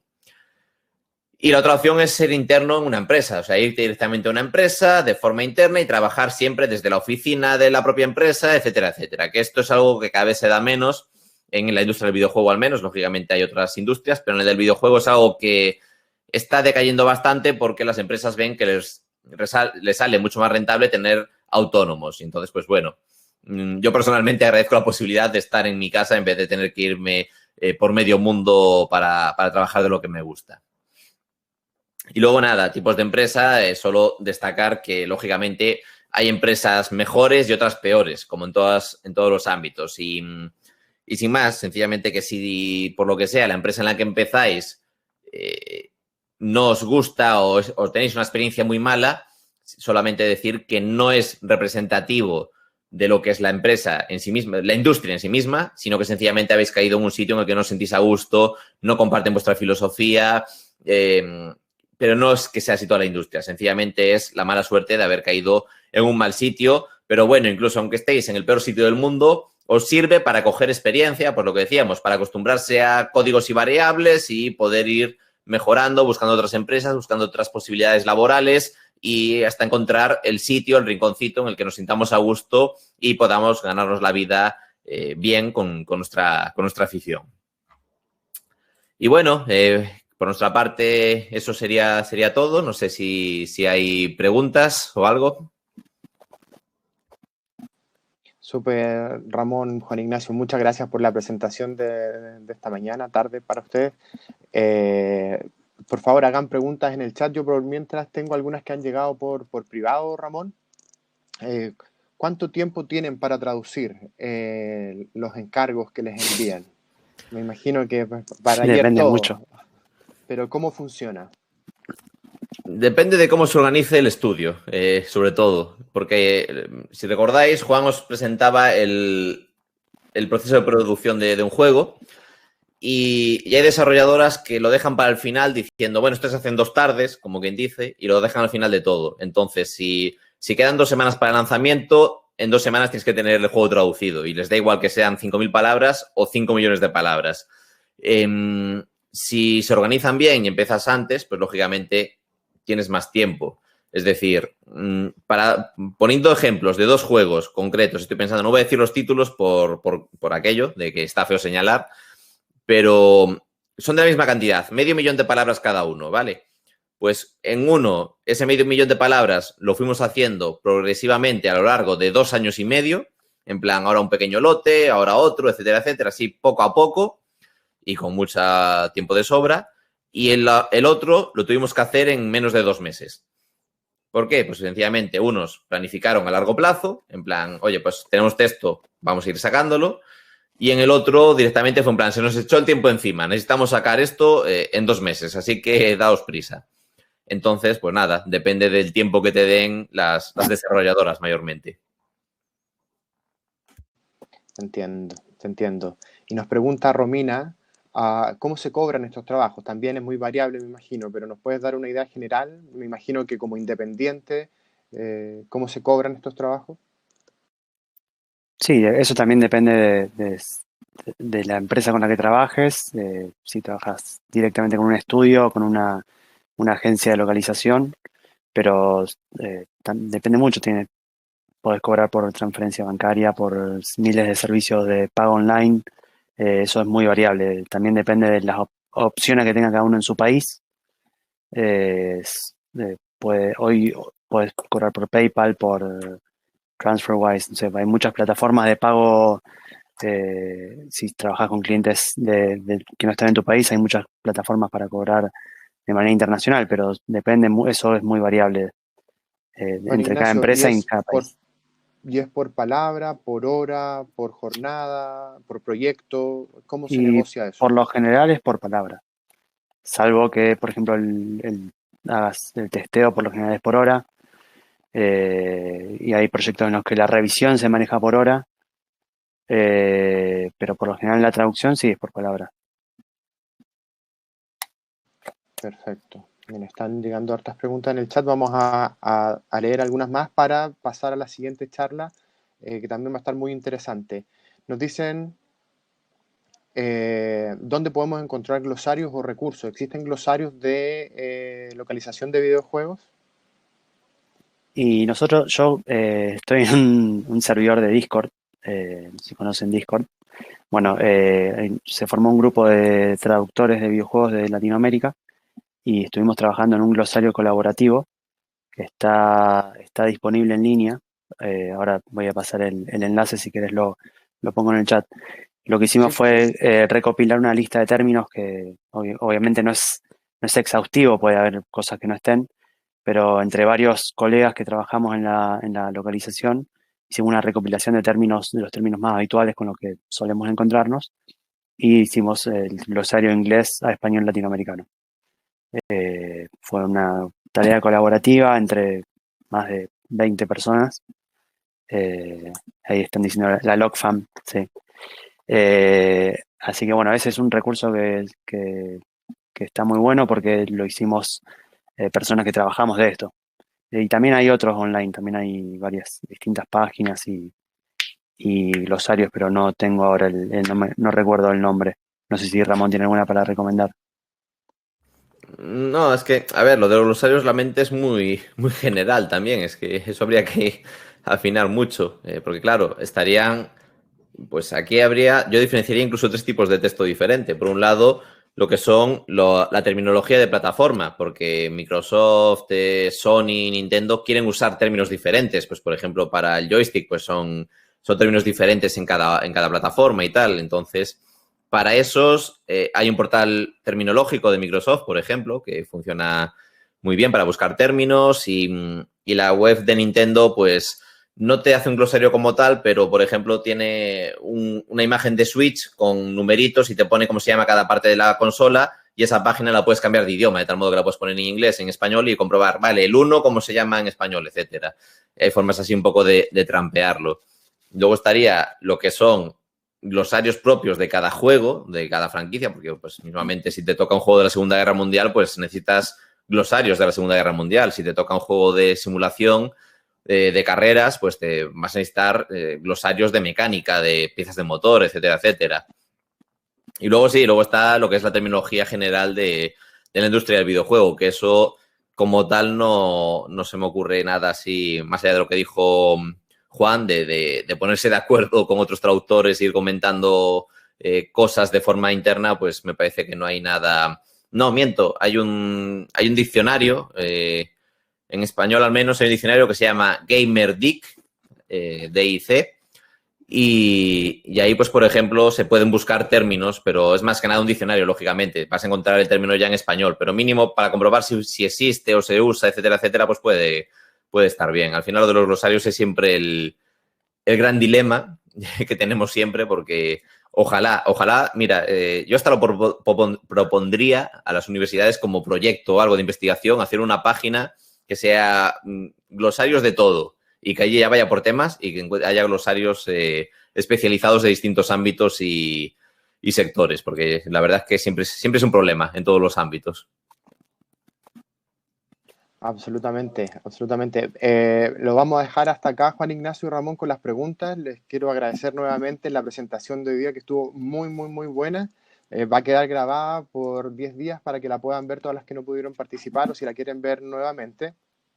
Y recordarles a todos los participantes que vamos a tener una actividad de formación junto a Ramón y Juan Ignacio de 8 horas en el mes de junio. Les vamos a enviar información a todos los que estén interesados en participar en este curso. Por ahora, muchas gracias por haber participado. Le voy a dar la bienvenida al segundo expositor del día de hoy, al tercero, que es Guillermo de BG Chile. Voy a dejar de compartir esta presentación, ¿cierto? Acá está, hola Guillermo. ¿Me pueden confirmar si se ve la presentación de Guillermo? Sí, perfecto. Bueno, Guillermo es diseñador gráfico y es el actual presidente de BG Chile, que es la Asociación Gremial de Empresas Desarrolladoras de Videojuegos, ¿cierto? De Chile. Guillermo, muchas gracias por haber aceptado la invitación a este tema que creemos que es súper relevante para la industria de los videojuegos. Cuéntanos cómo está la industria de los videojuegos en Chile. Muchas gracias.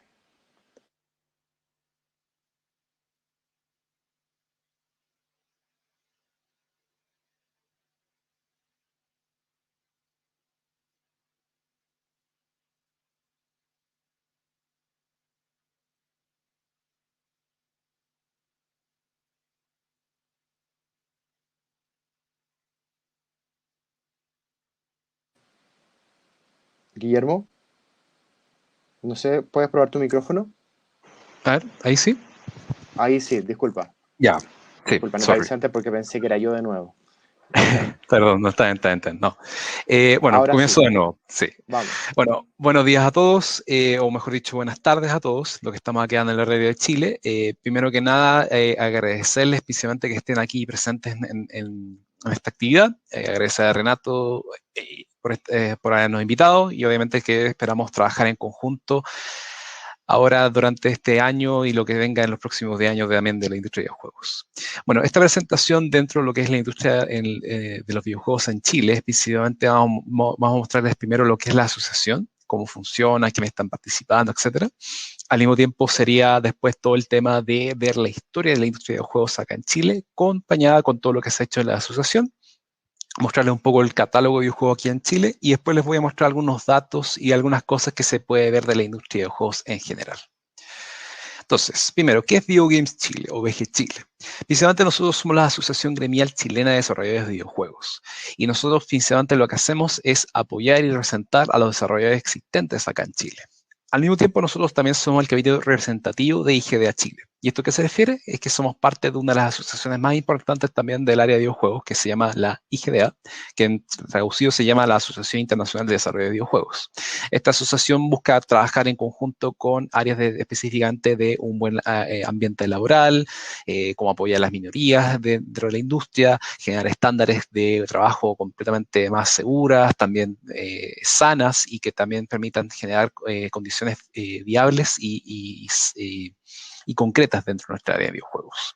Y al mismo tiempo también nosotros somos parte de la Federación Latinoamericana de Videojuegos, también conocida como la LATAM Video Games Federation. Y esta es como una asociación de asociaciones de cierta forma, pero también del área más latinoamericana. Y aquí trabajamos con gente de Argentina, de Brasil, Perú, Bolivia, etc. Y había un trabajo también en conjunto con ellos en los últimos 5 años también. Ahora, ¿qué hacemos nosotros, principalmente? ¿Qué hace esta asociación? Primero, somos una asociación que es una entidad sin fines de lucro, es decir, nosotros lo que trabajamos en esta asociación lo hacemos de forma ad honorem, lo hacemos todo por el bien de la industria y lo que se busca hacer principalmente es poder apoyar, representar y colaborar con los desarrolladores de videojuegos en Chile. Y estos pueden ser desarrolladores indies hasta desarrolladores AAA que existen acá en Chile. Y la idea de nuestro objetivo, en cierta forma, es poder primero ver un tema de la promoción, un tema de la conexión y también un tema de la colaboración. Es decir, primero, nosotros lo que tratamos de ver es primero de poder mostrar lo que se desarrolla en Chile y dar apoyo para que esos videojuegos que se desarrollan en Chile se puedan mostrar a lo largo del país o con el apoyo de otras entidades que es precisamente para que se conozca desde el área global. Y eso se refiere después al segundo objetivo, que es la conexión. Nosotros buscamos conectar a estas diferentes empresas o entidades que trabajan en el área de videojuegos con el mercado global. Y finalmente también hacemos todo un trabajo de colaboración con actores del área tanto pública como el área privada. ¿Para qué? Principalmente para poder conectar los puentes que nos permitan, por ejemplo, potenciar nuestra industria. Ahora, ¿quiénes son los que participan o trabajan en VG Chile? Principalmente, bueno, yo soy el presidente actual de la asociación gremial, acompañado también por Francisca Soto como vicepresidenta, José Manuel Muñiz como secretario, Alejandro Boywood como tesorero y Cris Vázquez como directora de las relaciones públicas de la asociación. Y precisamente la asociación funciona a partir de distintos tipos de socios que colaboran y trabajan con la asociación para funcionar precisamente con un proceso de membresía, pero al mismo tiempo también de todo un trabajo en colaboración. La idea es que nosotros tenemos apoyamos distintas entidades que son tanto del área educativa, el área privada y al mismo tiempo también hemos trabajado un poco también con lo que es la entidad de área pública. Dentro, por ejemplo, del área educativa tenemos a los socios académicos, que son entidades que trabajan en el área educacional, que entrenan o que generan a los profesionales de la industria. Después nosotros tenemos el área privada, que está en cierta forma entre los socios adherentes activos y los estratégicos, que también se va a sumar al área pública. Y los socios adherentes son personas que están precisamente relacionadas a la industria o que quieren conocer la industria y son personas individuales. El socio activo, en cambio, es una empresa que puede estar relacionada al área de desarrollo de juegos, directamente como alguien que desarrolla concretamente o todo el proyecto de un videojuego o una parte específica que puede ser la localización, el tema de derecho, el tema, por ejemplo, creación de assets, esto como 2D o 3D, o también del sonido. Y después está todo el tema de los aliados estratégicos. Y la idea de los aliados estratégicos en VG Chile es que son empresas que pueden ofrecer servicios y bienes a la asociación y que se genera un acuerdo mutuo entre, en cierta forma de colaboración. Por ejemplo, nosotros estamos tratando de cerrar ahora varias colaboraciones y alianzas estratégicas, por ejemplo, con lo que sería Epic Games, lo que estamos viendo con Unity, y eso va a traer ciertos beneficios a los socios, como al mismo tiempo en términos de mentoría, descuento en software, etcétera. Pero al mismo tiempo nosotros también trabajamos con aliados públicos, que son principalmente el área del gobierno acá en Chile. Por ejemplo, nosotros trabajamos con ProChile, Corfo, Cercotec, Invest Chile, Chile Creativo, entre otras, principalmente porque son entidades que están relacionadas al área de fondos públicos, al área de fomento, al área de exportación, etcétera, y siempre tenemos un trabajo constante y colaborativo con ellos.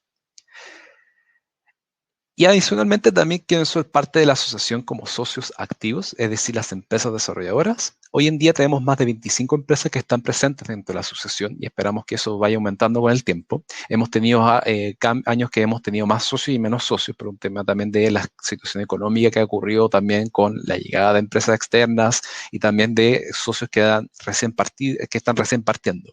Pero nosotros concentramos igual en una concentración de las empresas más antiguas de Chile, por ejemplo, como Ace-Team, Amnesia, que ya tienen más de 10 años de existencia.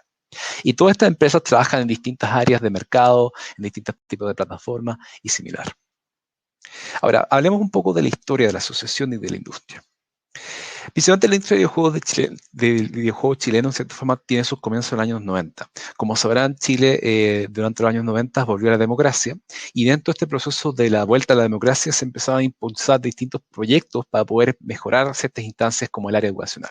Y en el área educacional lo que se quería hacer principalmente es hacer toda una introducción y un proceso de digitalización.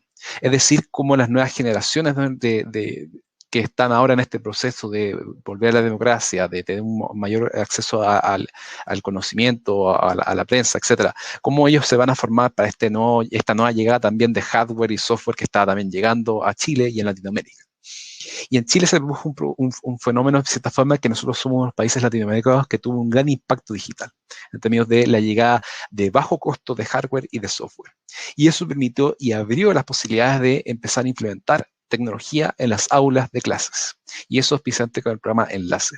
El programa Enlace lo que hizo precisamente fue tratar de motivar y mover el tema del juego educativo en las aulas de clase. Esto para áreas de historia, aprendizaje de inglés, aprendizaje de matemáticas, lenguaje, etc. Y eso al mismo tiempo abrió la posibilidad de que muchas empresas acá en Chile pudieran poder desarrollar videojuegos, específicamente en el área educativa. Y ya durante el año de los 90 hacia el año 2000, 2010, esto se empezó a ampliar mucho más con la llegada de más hardware, de más software y al mismo tiempo de, por ejemplo, de nuevas posibilidades, el área publicitaria, el área de entretenimiento, etc. Y con eso se empezaron a generar distintas empresas que empezaban a extender la capacidad productiva. Y ya con el año 2009 se empezaría a hacer la primera idea o se empezaría a generar la primera convergencia, en cierta forma, de poder generar una entidad que permita que estas empresas sigan creciendo, precisamente para poder exportar más, para poder generar más posibilidades de empleo o mayor posibilidad, por ejemplo, del área de inversión. Y con ya eso llevaría a estas distintas empresas, Power Media, Games for Food, Atacama Labs, y Wannabe, Wanaco, Hobbit Games, Amnesia, Ace-Team también, a juntarse y empezar a crear lo que sería la fundación de la asociación gremial. Y esto fue el 25 de marzo de 2010. Como sabrán, nuestra asociación y nuestra industria tiene más de 10 años, por lo menos, existiendo y creciendo, a fin de cuentas.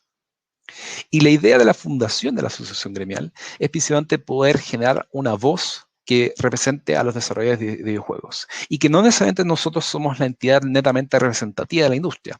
Hoy, por ejemplo, tenemos muchas empresas que aún no están en la asociación, pero nuestro trabajo siempre ha sido por el bien común. Y eso es especialmente, siempre ha sido el núcleo y el eje de VG Chile, de apoyar a la industria sin importar si eres socio o no. Pero lo importante es que el trabajo colaborativo entre socios, entre el área estratégico, el área educativa y todo lo demás, va en este fin común que es el hacer crecer la industria. Y esto en términos de fondos públicos, generar conexiones con empresas públicas, trabajar con las entes privadas también, y al mismo tiempo poder fortalecer este lazo y trabajo colaborativo entre la industria local y la global.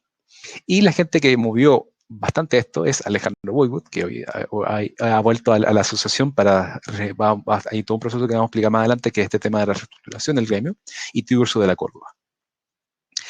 Entonces, vamos a hacer un breve pasaje por los distintos años de VG Chile. Estos son puntos más que nada para mostrarles lo que se ha hecho, que son los puntos como cruciales, pero la historia de VG Chile es bastante amplia y eso sí es un trabajo que hemos estado investigando desde el año pasado. Pero principalmente el año 2011, nosotros principalmente teníamos nuestro primer acercamiento con ProChile. ProChile es una entidad que nos ha apoyado bastante y que ha permitido crecer la industria de forma bastante gradual, en términos de que ellos han permitido que la industria se exporte y que también llegue a ferias internacionales, etcétera, que las vamos a mostrar más adelante. Y al mismo tiempo nos volvimos parte de la IGDA y nos transformamos como el capítulo regional. Y eso nos permitió también tener un primer paso a diferencia de otras asociaciones gremiales aquí en Latinoamérica. Después, el año 2012, precisamente lo que nosotros tuvimos fue nuestra primera participación en ferias internacionales, siendo una de las primeras entidades latinoamericanas en tener, por ejemplo, un stand en la GDC y al mismo tiempo tener nuestra participación en la Tokyo Game Show durante ese año. Después, en 2013, nosotros inauguramos lo que sería el Día del Videojuego Chileno, que se celebra cada 28 de septiembre. Después, el 2014 y durante el 2013 se empezaron a generar las primeras instancias y primeras actividades de la asociación, que serían, por ejemplo, los meetups, que era juntar a los desarrolladores chilenos. También trabajamos con el área educativa para hacer laboratorios científicos, como estos mini game jams, pero focalizados al área educacional. Y al mismo tiempo nosotros también generamos lo que es el Checkpoint, que es un evento que nosotros hacemos todos los años, que mostramos el estado de la industria. Este año también, lamentablemente el año pasado no lo pudimos lograr por un tema del COVID, pero estamos haciendo ahora que en el año 2019 y el año 2020, el checkpoint de cada año se junte en este año por lo menos. Después, todo lo que sería también la Semana del Videojuego, que fue una gran instancia que nosotros juntamos a distintas instituciones públicas y también al mismo tiempo instituciones privadas para poder hacer esta semana de game jams, de estancias educativas, de mentorías, charlas, etcétera también. Y después, ya llegando al año 2015, 2016, 2017, empezamos a expandir nuestras actividades también, a llegar a más ferias, pero al mismo tiempo también tuvimos una participación política más importante. Y aquí empezamos a trabajar tanto en el área de la generación de fondos públicos, por ejemplo, para lo que sería los fondos de audiovisual, por ejemplo, todos los fondos audiovisuales que son relacionados a videojuegos, nacieron gracias al trabajo colaborativo de VG Chile y al mismo tiempo de la gente que está participando en el CAIA o en el Ministerio de Culturas. Pero al mismo tiempo se mostró mucho trabajo y mucho avance con las distintas entidades del Ministerio de Cultura, el Ministerio de Economía, para mostrar lo que se está desarrollando durante el año 2015, por ejemplo. También participamos en ferias como la Gamescom y la Mix, también en Canadá y en Alemania. Al mismo tiempo, el año 2016, tuvimos nuestra participación en nuevas ferias como Connect USA o el Game Connection Poland. Y ahí empezamos también a ampliar nuestra participación y trabajo con las oficinas comerciales del área de ProChile, para poder expandir y ver posibilidades, por ejemplo, en el mercado europeo.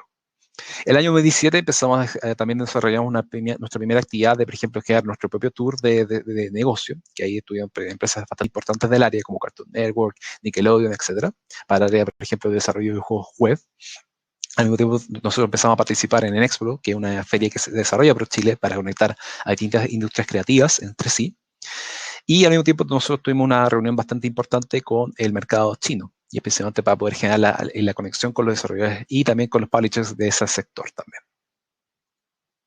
El año 2018 y el año 2019 tuvimos también un trabajo bastante importante con la llegada de lo que sería la marca sectorial, que es una entidad que se desarrolla con el Ministerio de Economía, que es para poder generar como un sello de calidad en cierta forma de las exportaciones que se hagan para ciertos mercados y que hemos estado trabajando desde ese año. Al mismo tiempo hemos trabajado también con la Asociación de Mujeres en la Industria de Videojuegos, que es una entidad que busca apoyar y poder fortalecer la presencia femenina en la industria, tratando de apoyar y eliminando, por ejemplo, situaciones de bullying, tratando de mejorar las condiciones, por ejemplo, para las trabajadoras dentro de nuestra área, y hemos tenido un trabajo desde ese año hasta el día de hoy. Al mismo tiempo hemos estado también colaborando y trabajando precisamente para el tema del Centro para las Revoluciones Tecnológicas de Industrias Creativas, que es un macro proyecto que se está haciendo acá en Chile para poder apoyar la industria creativa. Al mismo tiempo, nosotros también fuimos parte y nos unimos a la Latam Video Games Federation. El año 2019 hemos tenido distintas reuniones y hemos tenido varias conexiones, por ejemplo, con entidades de investigación como la ESA, que es la Entertainment Software Association, que busca precisamente hacer investigaciones concretas con el área de consumo de videojuegos para poder ver cómo ellos hacen las métricas y también tratar de replicarlas acá en Chile. Y al mismo tiempo también hemos tenido la firma de memorando del entendimiento entre VG Chile y una de las asociaciones gremiales más importantes del mundo, que es GAME, que es la asociación gremial alemana de desarrollo de videojuegos. Y eso fue también un trabajo que nosotros realizamos con ProChile. Y ya llegando al último segmento de nuestra historia, el año 2020 y 2021, bueno, como sabrán, el año 2020 fue bastante complejo por el tema del COVID, pero ahí nosotros estuvimos trabajando muy de cerca con la SUBREI, con el Ministerio de Economía y con el Ministerio de Cultura, para poder ver cómo, primero, cómo adaptarnos a esta situación con nuestros socios y al mismo tiempo poder potenciar y mejorar las condiciones de los socios en términos del trabajo con el COVID-19, en la búsqueda de nuevos fondos, en la búsqueda de soporte con trabajadores sociales, psicólogos, etcétera. El año 2021 precisamente ha sido todo lo que hemos estado realizando precisamente acá en la asociación ha sido un trabajo de reestructuración. Hemos participado en varias ferias internacionales en el entorno digital y hemos también hecho un trabajo y una mesa, y estamos tratando de desarrollar ahora mesas de trabajo con el área de los capítulos regionales. Como sabrán, acá la subdivisión en Chile se trabaja en regiones y las regiones han ido creciendo y se han visto iniciativas bastante interesantes de que las regiones, por ejemplo, de Maule, Valparaíso, Los Ríos, Atacama y Coquimbo están creciendo también. Y nosotros como VG Chile, que representamos a todo el territorio, no somos exclusivos son de Santiago, etcétera, nosotros estamos tratando de buscar, de generar estos mecanismos para poder apoyar en el fomento, en la inversión y en la conexión con estos distintos territorios también. Y al mismo tiempo también nosotros estamos trabajando en profundidad con la SUBREI para ver temáticas de exportación, temas como trabajar con los bancos, como trabajar, por ejemplo, con los derechos de autor, etcétera, para poder seguir apoyando a la industria chilena. Y bueno, el futuro que nos espera precisamente la asociación y la industria de videojuegos, eso vamos a ver después cómo ha ido creciendo la industria. Van a ver que los números están creciendo, la adaptación a distintas situaciones que hemos tenido ha ido también ha sido bastante positivo en cierta forma, y al mismo tiempo esperamos que nuestra industria siga creciendo con las nuevas oportunidades que hemos tratado de generar en el último año. Ahora, respecto a lo que es términos de lo que es el catálogo de videojuegos aquí en Chile, es bastante variado. Y la idea es que nosotros ahora que les vamos a mostrar un video, este video es una recopilación de todos los videojuegos que se han hecho durante el año 2010 hasta ahora. Así que espero que puedan ver lo que se ha hecho acá en Chile.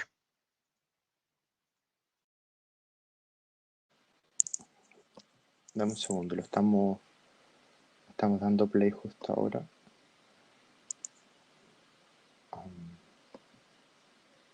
¿Me puedes confirmar de que se está viendo?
Bueno, como han visto, ese es todo el macro, de cierta forma, de la industria de videojuegos acá en Chile. Como ven, hay títulos como Fallout Shelter, hay juegos de Star Wars, están los juegos también desarrollados acá como Defenders of Akron, Omen of Sorrow, Banana Kong, Xenoclash, Rock of Ages y muchos más.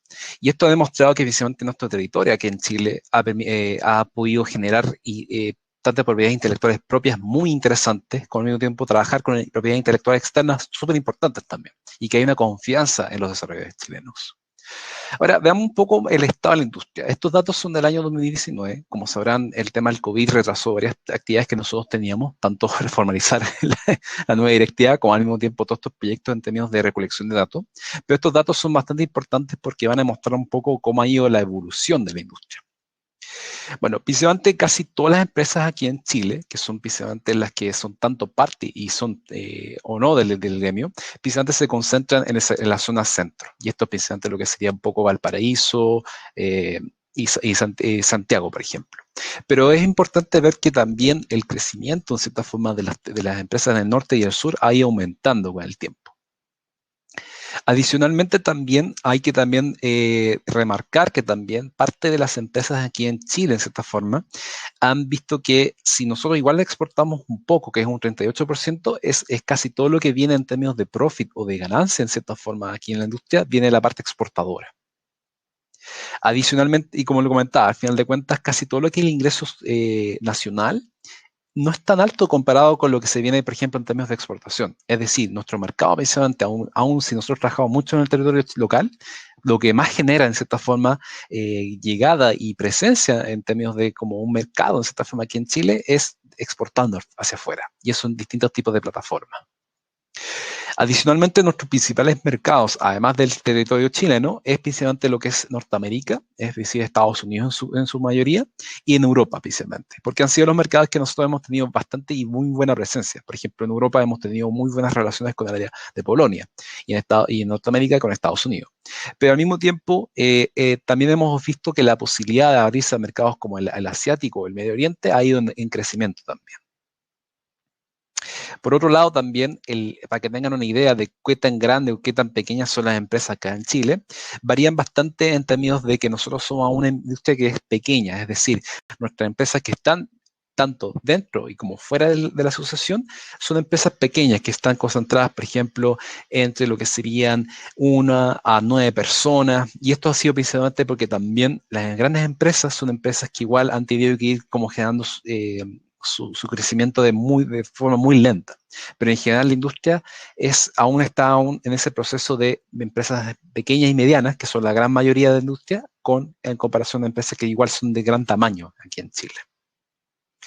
Adicionalmente, también la cantidad de gente en la industria ha ido aumentando. O sea, nosotros comparamos el año 2013, que fue el año donde empezamos a generar esta recolección más exhaustiva de información de la industria. Hemos visto que hemos tenido como un crecimiento que se mantuvo bastante horizontal y que después empezó a crecer, y que hemos visto que estos números van a ir creciendo, precisamente porque también hemos tenido conocimiento de que el año 2020 se abrieron más empresas y más iniciativas en ese sentido. De pasar a 215 personas trabajando a 379 es un crecimiento igual importante y que nosotros vamos a ver que se va a ir incrementando. Adicionalmente, también esto está correlacionado con el tema de la participación femenina, y hemos visto que también la presencia de trabajadoras en nuestra industria ha ido creciendo. Hemos pasado de 25 personas a 25, y eso también es un crecimiento que va a ir aumentando y que esperamos que con los datos del año 2020 también incremente. Y adicionalmente, que también esto es un punto súper interesante, aquí en Chile las contrataciones se concentran precisamente en el área de programación y el área artística, que por ejemplo varía bastante en términos del arte 3D, el diseño UX, el diseño de videojuegos y similar. Y aún no hemos visto o no hemos podido localizar precisamente el tema de la localización, pero estamos esperando que eso vaya aumentando también con que las empresas se empiecen a exportar más. Y esto también depende de otros factores que voy a explicar un poco más adelante. Adicionalmente, también la cantidad de ingresos que se ha ido visto en la industria ha ido variando también. Hay dos valores que ustedes están viendo, que especialmente estas líneas amarillas, que son precisamente el valor exacto, en cierta forma, que nosotros pudimos recolectar recién este año, con todo un trabajo que se rehizo, en cierta forma, de la recolección de datos. Había una estimación precisamente de 12,5 millones, por ejemplo, el año 2016, después 5,8 el 2017 y el 2018 del 6,4. Es una aproximación que se hacía del ingreso de la industria en términos de lo que eran tanto socios de Vicky Chile como gente externa, como otras temáticas que son relacionadas a los códigos de exportación. Como sabrán, aquí en Chile, las empresas tienen que tener un código precisamente para poder saber qué se está exportando. Y esos años ha ido variando porque muchas empresas tienen distintos por el tema de que son empresas que se dedican no simplemente a desarrollo de videojuegos, sino que se pueden dedicar también al desarrollo de software, a prestación de servicios, y eso hace que varía un poco el número. Pero nosotros lo que hemos visto precisamente es que la industria, en cierta forma, del año 2016 al año 2007, hubo un receso precisamente por la cierre de dos empresas que era Behavior y Dina.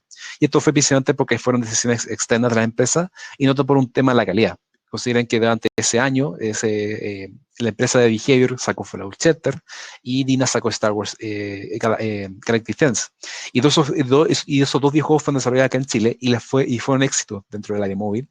Pero el cierre de esas empresas no fue tanto por un tema de pérdida de plata, todo lo más, sino que simplemente fue un tema logístico y estratégico de las empresas allá externas que tenían estas empresas que estaban localizadas acá en Chile.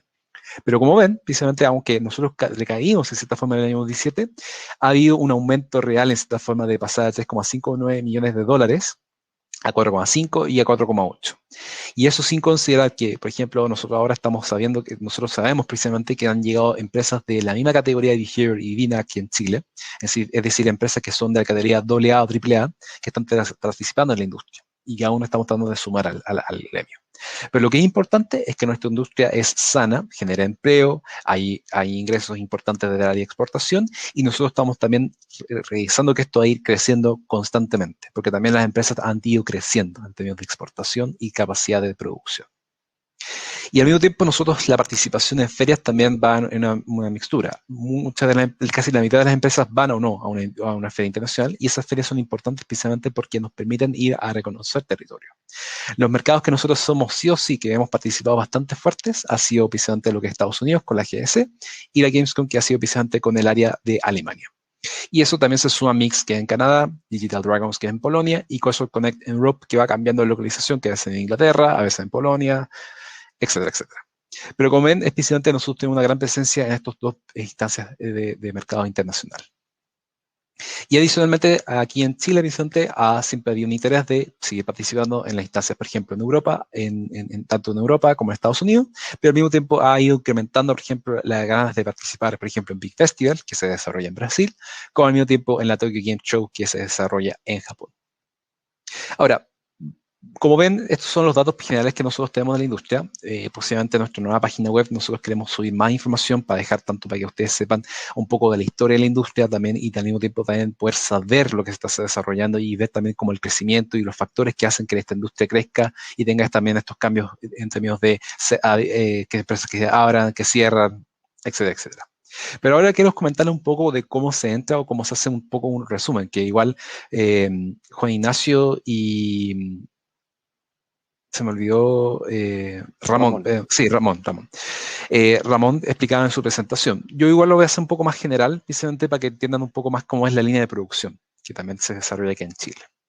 En general, como también explicaba en la anterior presentación, hay tres grandes fases, que son la preproducción, producción y postproducción. La preproducción siempre es como la preparación del proyecto, donde se planifica lo que se va a desarrollar, cuánto se planifica también lo que se tiene que gastar, etcétera, etcétera. Después la producción es el desarrollo concreto del proyecto, es decir, tomar la idea que uno tiene y poder concretizarla en un prototipo, llevarla a distintas fases que son el alfa, beta y después lo que sería un gold, que es cuando ya el juego está listo para poder lanzarse al mercado, etc.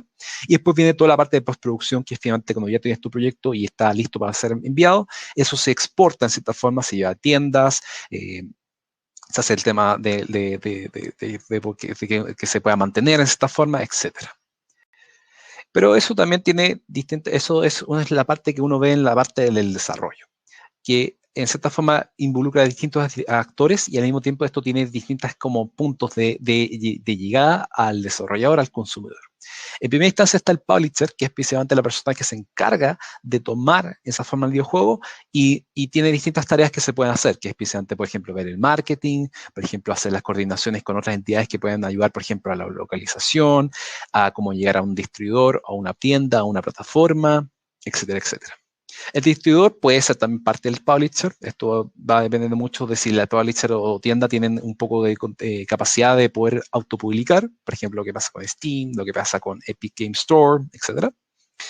Y ellos se encargan de ciertas formas de cómo llegar a ciertos puntos. Y eso puede ser, por ejemplo, llegar a una plataforma, llegar a una tienda virtual o llegar a una tienda física, como GameStop, Microplay, Zmart, dependiendo del territorio que uno esté. Y después está la plataforma, que es precisamente puede ser el celular, puede ser una consola de videojuegos, puede ser el PC, etc.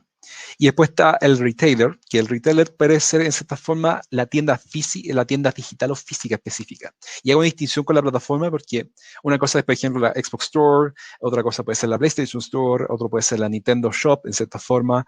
Steam tiene su propia tienda también, etcétera, etcétera. Y después, cuando ya llegamos al final, están los consumidores, que son los que esencialmente consumen o que utilizan el videojuego. Pero ahora, esto es un diagrama súper básico de cómo funcionaría el tema y cómo uno, por ejemplo, estaría trabajando con el área también de localización. En general, siempre está lo que sería la compañía desarrolladora, que tiene el proyecto macro de videojuego. Y que eso puede depender bastante de que si el publisher le presta una propiedad intelectual o la empresa propia tiene propiedad intelectual y la comparte o busca el financiamiento de un publisher. El publisher, como tanto, puede ver la de marketing, localización, etcétera, pero ellos también pueden ver el tema de inversión o de prestar una propiedad intelectual. Y esto es un ejemplo bastante simple, o sea, esto puede ir variando, por ejemplo, de cambiar algunas posiciones, la producción también puede ser parte de la compañía desarrolladora, etcétera. Pero casi siempre es un distribuidor, un publisher, después la compañía desarrolladora, que puede estar acompañada de una productora, que es una empresa que apoya a esta empresa a hacer un tema de coordinación o de mejorar las instancias dentro de la misma compañía desarrolladora. Y después uno tiene compañías de outsourcing. La localización puede ser desde el distribuidor, desde el publisher, desde la misma compañía desarrolladora, desde la productora, o puede ser una compañía que hace el outsourcing en esta instancia. Y aquí en Chile, en general, existen de todo tipo de industrias. Aquí lo que no existe mucho en Chile es, en términos de como compañías, es lo que sería un publisher o un distribuidor. Aquí en Chile no existe ese tipo de instancias. Existen distribuidores que importan videojuegos, pero que no exportan o que no hacen el proceso de distribuir un videojuego chileno.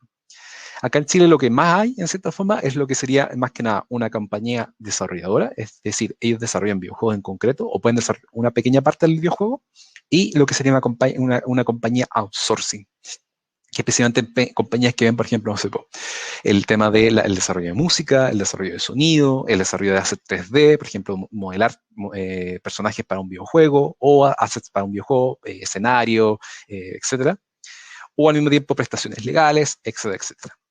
Entonces, esa es como la estructura como más básica y que se da aquí en Chile. Y aquí en Chile, la posibilidad de que exista una empresa de localización, yo creo que por lo menos en lo que nosotros estamos estimando, por lo menos de aquí a 5 a 10 años, es bastante plausible, porque también nuestro mercado o nuestra posibilidad de trabajar aquí, de poder generar una industria tanto que pueda exportar a Brasil, a Estados Unidos, a todo lo que es, por ejemplo, el mercado europeo o el asiático, que también está bastante ha ido incrementando las relaciones, por ejemplo, con Japón acá en Chile, hay una necesidad de cómo poder tomar los videojuegos chilenos y poder llevarlos a estos distintos mercados. Y bueno, eso sería precisamente la presentación. No es tan extensa como se podría hacer, porque igual hay mucha información. Todo lo que es, por ejemplo, datos de IBG Chile, tenemos harta información, pero quería presentarles un poco más como lo general que es la industria. La industria ha ido creciendo de cierta forma y esperamos que en los próximos 10 años, con todo el trabajo que se ha hecho, en cierta forma, siga creciendo. Así que les agradezco por haber escuchado esta presentación. Muchas gracias a ti, Guillermo, y estoy buscando en el chat a ver si alguien tiene alguna pregunta.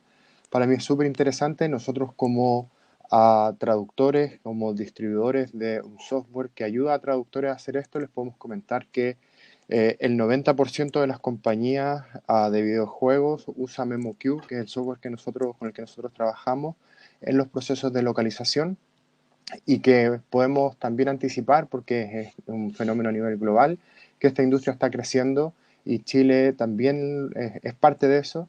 Así que queríamos compartir eso, darle visibilidad a la industria chilena y viceversa en este espíritu de crear ecosistemas y sinergias para crecer ambos. Nosotros también somos, somos pocos, no somos una industria, somos poquitos acá, profesionales que trabajamos en esto y creo que podemos hacer fuerza y ayudarnos mutuamente. No sé si algún participante tiene alguna pregunta. De otra forma, dejaríamos hasta acá la sesión del día de hoy, invitándolos a que participen y se inscriban en este taller que vamos a tener de 8 horas con Ramón y con Juan Ignacio. Les haré llegar claramente información y detalles para que la revisen con cuidado, que se va a llevar a cabo en el mes de junio. Álvaro Pavía nos dice: si quisiera trabajar en localización para un videojuego acá en Chile, ¿a quiénes debería acercarme para tener probabilidades para poder hacerlo? Álvaro, yo creo que como comentaba Guillermo, están a todos los niveles las oportunidades. Hay que empezar a investigar a cada uno de esos niveles dónde están las oportunidades y empezar a buscarlas. ¿Bien? Yo creo que precisamente, más que nada, yo creo que sería tanto el trabajo que estamos haciendo ahora con aquí en Chile. Nuestros datos de contacto están ahí y claramente nosotros igual vamos a tener todo un tema con Verbavolant en poder generar una alianza estratégica. Y nuestra idea es que nosotros lo que estamos tratando de hacer, por lo menos como esta directiva, por lo menos del año 2020 al 2022, es poder conectar con distintas entidades que trabajan en el área de localización, el área legal, el área artística y similar, de poder generar una sinergia en cierta forma con los profesionales para poder encontrar oportunidades de empleo y también oportunidades de generar empresas, al final de cuentas. Porque, como dices al final de cuentas, Renato, que no, uno tiene que igual moverse en esta industria. Yo originalmente soy sociólogo de la Católica, pero yo todo la instancia y todo lo que yo como llegué a esta industria fue precisamente moviéndome en cierta forma de hablar con actores principales, hablar con la asociación gremial. O sea, yo conocí la industria gracias a la asociación gremial y por eso después me volví colaborador y ahora soy presidente. hay todo un tema de devolver la mano en cierta forma, pero lo importante es que es poder generar esas redes. Las redes son el factor más importante de nuestra industria, al final de cuentas. Absolutamente, y comparto eso. Bueno, sin nada más que decir, le agradezco nuevamente a todos, Ramón, Juan Ignacio, Guillermo, por haberse dado el tiempo, participar un día sábado en una actividad. Muchas gracias también a todos los que participaron de la sesión en vivo y a los que están viendo la grabación también. Que estén muy bien todos, que tengan un muy buen fin de semana. Nos vemos la próxima. Chao, chao. Chao.